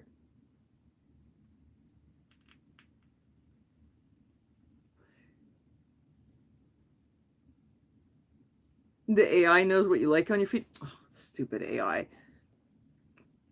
It gets it wrong every time. I mean, there's got to be better ads out there that I'd actually want to watch. It always sends me shitty ads.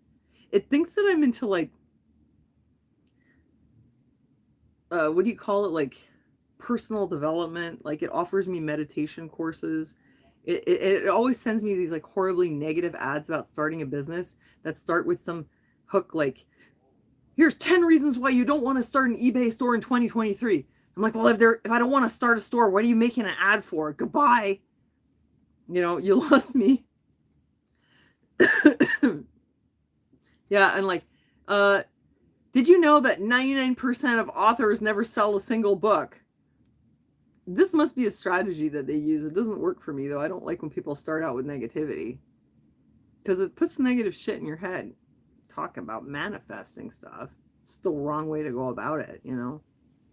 You're 76? Cool. Wow. I mean, you know, that's cool. Like, we're mostly in our 50s and up here, so welcome to the club, Robert. Your parents were born in Ireland. Do you know that they say that people in the Maritime province in Canada, was it Nova Scotia, they sound more Irish than people in Ireland? Was it Nova Scotia or was it Newfoundland? Maybe it's Newfoundland. But apparently they sound Irish out there. I think it's Newfoundland. Oh, your car keeps asking you what you would like it to do. You keep telling it to get you money. I know. See, the AI and the smart cars have their limitations. Oh yeah, like since I got on Poshmark, and I'm always like, okay, I'm looking up brands usually because I have one, and I'm trying to figure out what it's worth and you know what tags to put, and it thinks I want to buy it, and it sends me ads for those companies. I'm like, you got it all wrong. You're not that smart. Newfoundland? Yeah, and maybe that's what it was. Yeah, GTO. I heard it the other day and I was like, wow, that's really cute. I didn't realize, but it's true. Yeah, it sounds. There was a video. It says people from Newfoundland sound more Irish than people from Ireland. It's cool. You used to teach middle school? Oh, yeah. So, look, there was one more thing. I mean, we've been here a while. I guess I'll tell you one more thing. Uh, so, you know, the thing that just happened in the Middle East? I was really stunned. Look, there's a New York Times article right here. I'm going to censor myself here because I don't want to like ruin my video with it. But it starts with the long wait for help as such and such unfolded in such and such place. You know what I'm talking about?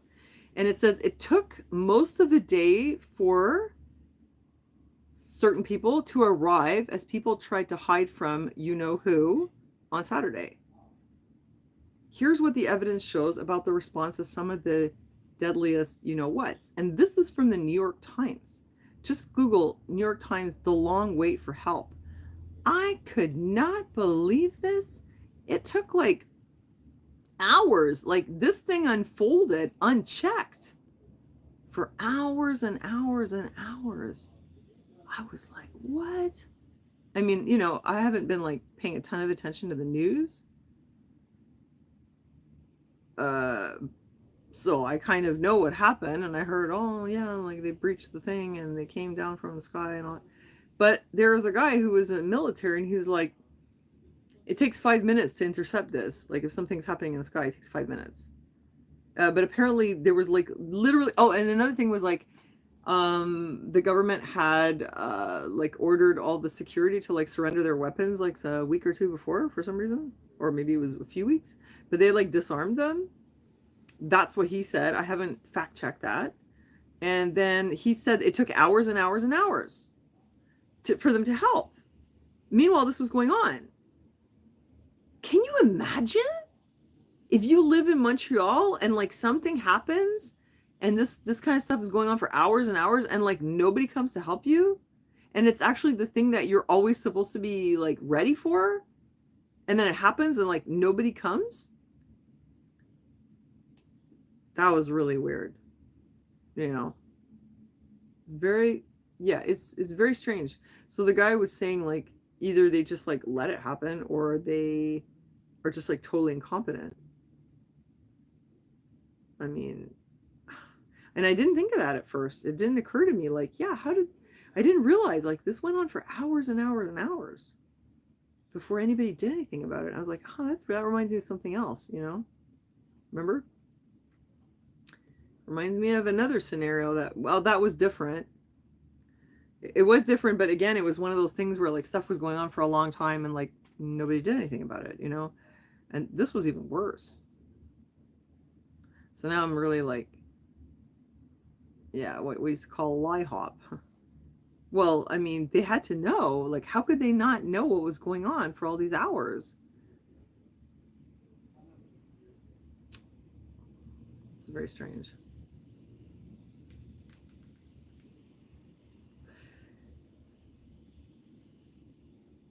Unfortunately, this link, well, just Google it. Google the New York Times, the long wait for help. You can Google it right now and let me know what you think. It won't let me look at it. It's like behind a paywall now, but I saw it before on my phone. And I saw the timeline and it was like hours. Like there was one place where it like took 20 hours. 20 hours. 20 hours. How does it take 20 hours to respond to something like that? How's that even possible? What the hell? I mean, they certainly responded after, but like this, it doesn't make any sense. So, that I find that really incomprehensible how they could take so many hours. And then I'd seen an article where they were saying that they were concerned about the southern border of the U.S., that these kind of people were going to come in now and like, because the U.S. was getting involved. Well, that's a weird question. I mean, that's the question, PL, like who benefited? I don't know. Nobody yet. Yeah, VK, of course. I loved that video. That was hilarious. Something's definitely strange. Anyway, we all know everything's fucked, right? So that's why I just sell clothes now, try to keep my sanity. Because I kind of thought to myself, do I really want to like keep thinking about the news like every single day? But I know things are like terrible. Like it's really bad. It's like all our worst fears that we ever had, they're all like coming true, basically. And I did say we're in a lull as far as that first thing goes, but now I'm really wondering like, where's this leading? Like, what's this all about? Like, why did they let it go? It's almost like, okay, every time this happens, the people who start the shit, they end up getting their asses kicked. You know what I'm talking about? So did they let it happen so they'd have a reason to like completely wipe them out? That's what I was kind of wondering. Like, was it just like a good excuse? Oh, okay, so we know that they're planning this thing, so okay, we're just gonna like sort of stand down and let this go on for a little while, not too long, but like long enough that there's enough damage, and then we're just going to go and annihilate, everybody. I was kind of wondering.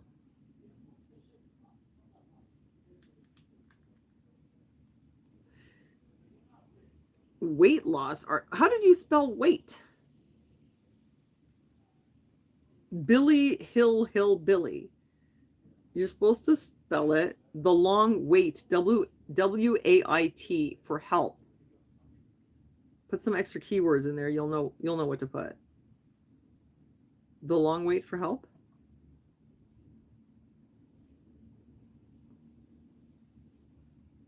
No, don't type in wait. You're gonna find the wrong thing. Yeah, I mean, really, like, I think we just have the worst people in the world in charge. It's just awful. I always think it's always the psychopaths that rise to the top. You figured it out. Okay, good. So there, you'll see it. Yeah, it's totally bizarre.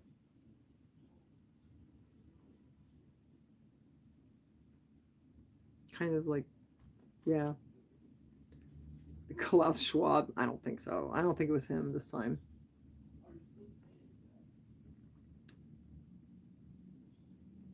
Well, I mean, VK, I just kind of realized what was going on. I think I was so innocent before. I actually trusted people who were in charge. Apparently, public trust has gone down a lot since the pandemic. And especially trust in like the medical field and stuff. Oh, thanks, Joan. I don't know if they'd have me. Imagine if I actually sent in an audition tape. They'd be like, who is this idiot? Stop wasting my time. No, I'm going to go down to New York and be like, yeah, I want to audition. And have like some really bad one-liners.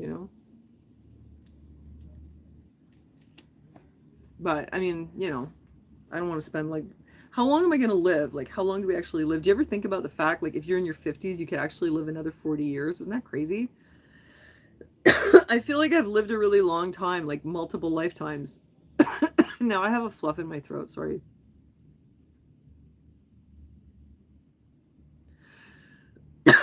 Well, there was a lot of nutty truthers too, though, VK. My Croatia video. Don't you hate when you like inhale a particle? Yeah, that crazy gold bug dude, exactly. He went to jail for possession of METH. So that tells you something about where his ideas were coming from.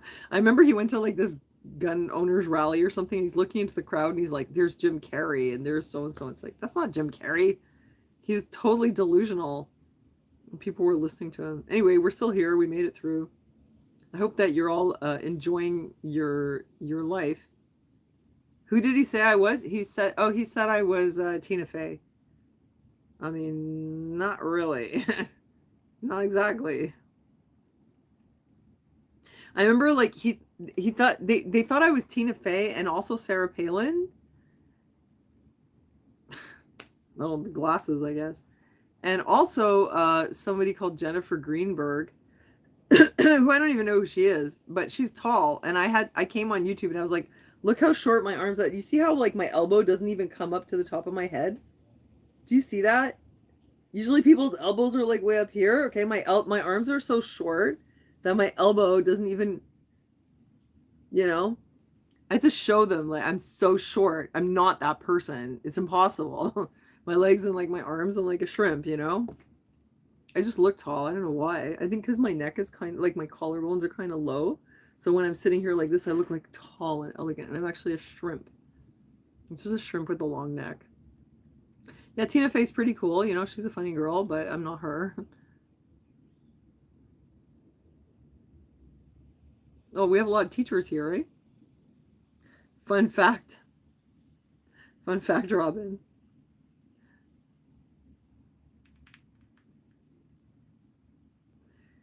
Yeah, I think he was. Like, I don't know if he was like a real COINTEL or what, but I kind of think that he wasn't. I think he was just a nut, but I think that the government operations would use people like that and help spread their like inane conspiracy theories to like derail everything.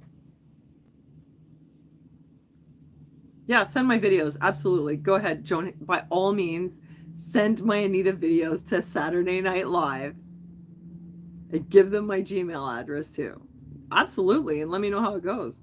But tell them like this was like 10 years ago. She's like kind of an old burnout now. She's 52. She's moved on to other things. She's not so much into drugs now. Now she's just trying to make money by like selling things from the garbage. Let me know how it goes.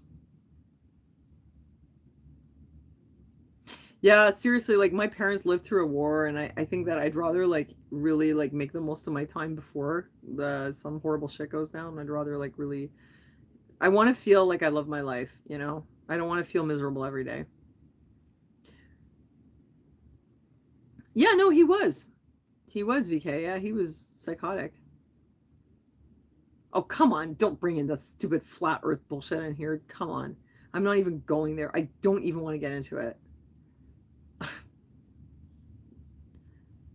Yeah, Saturday Night Live was really good in the 90s with Chris Farley. And remember they used to dress up like women all the time? And that was hilarious. Okay, good night, Matt. Oh, I have to go. Actually, I have to put baby to bed. He's got school tomorrow. Anyway, it was good catching up with you. I'm going to try to fix my computer problems. Do I still have my father? Me? No, my father passed away in 2009. I still have my mother, though. I have lots of videos about her and what's going on. All right, guys, I'm going to have to go. Thanks for dropping in, and it was nice catching up with you. And yeah, I'll see you soon. Don't worry, I'm not going away. Okay, have a good night. Love you. God bless. Bye.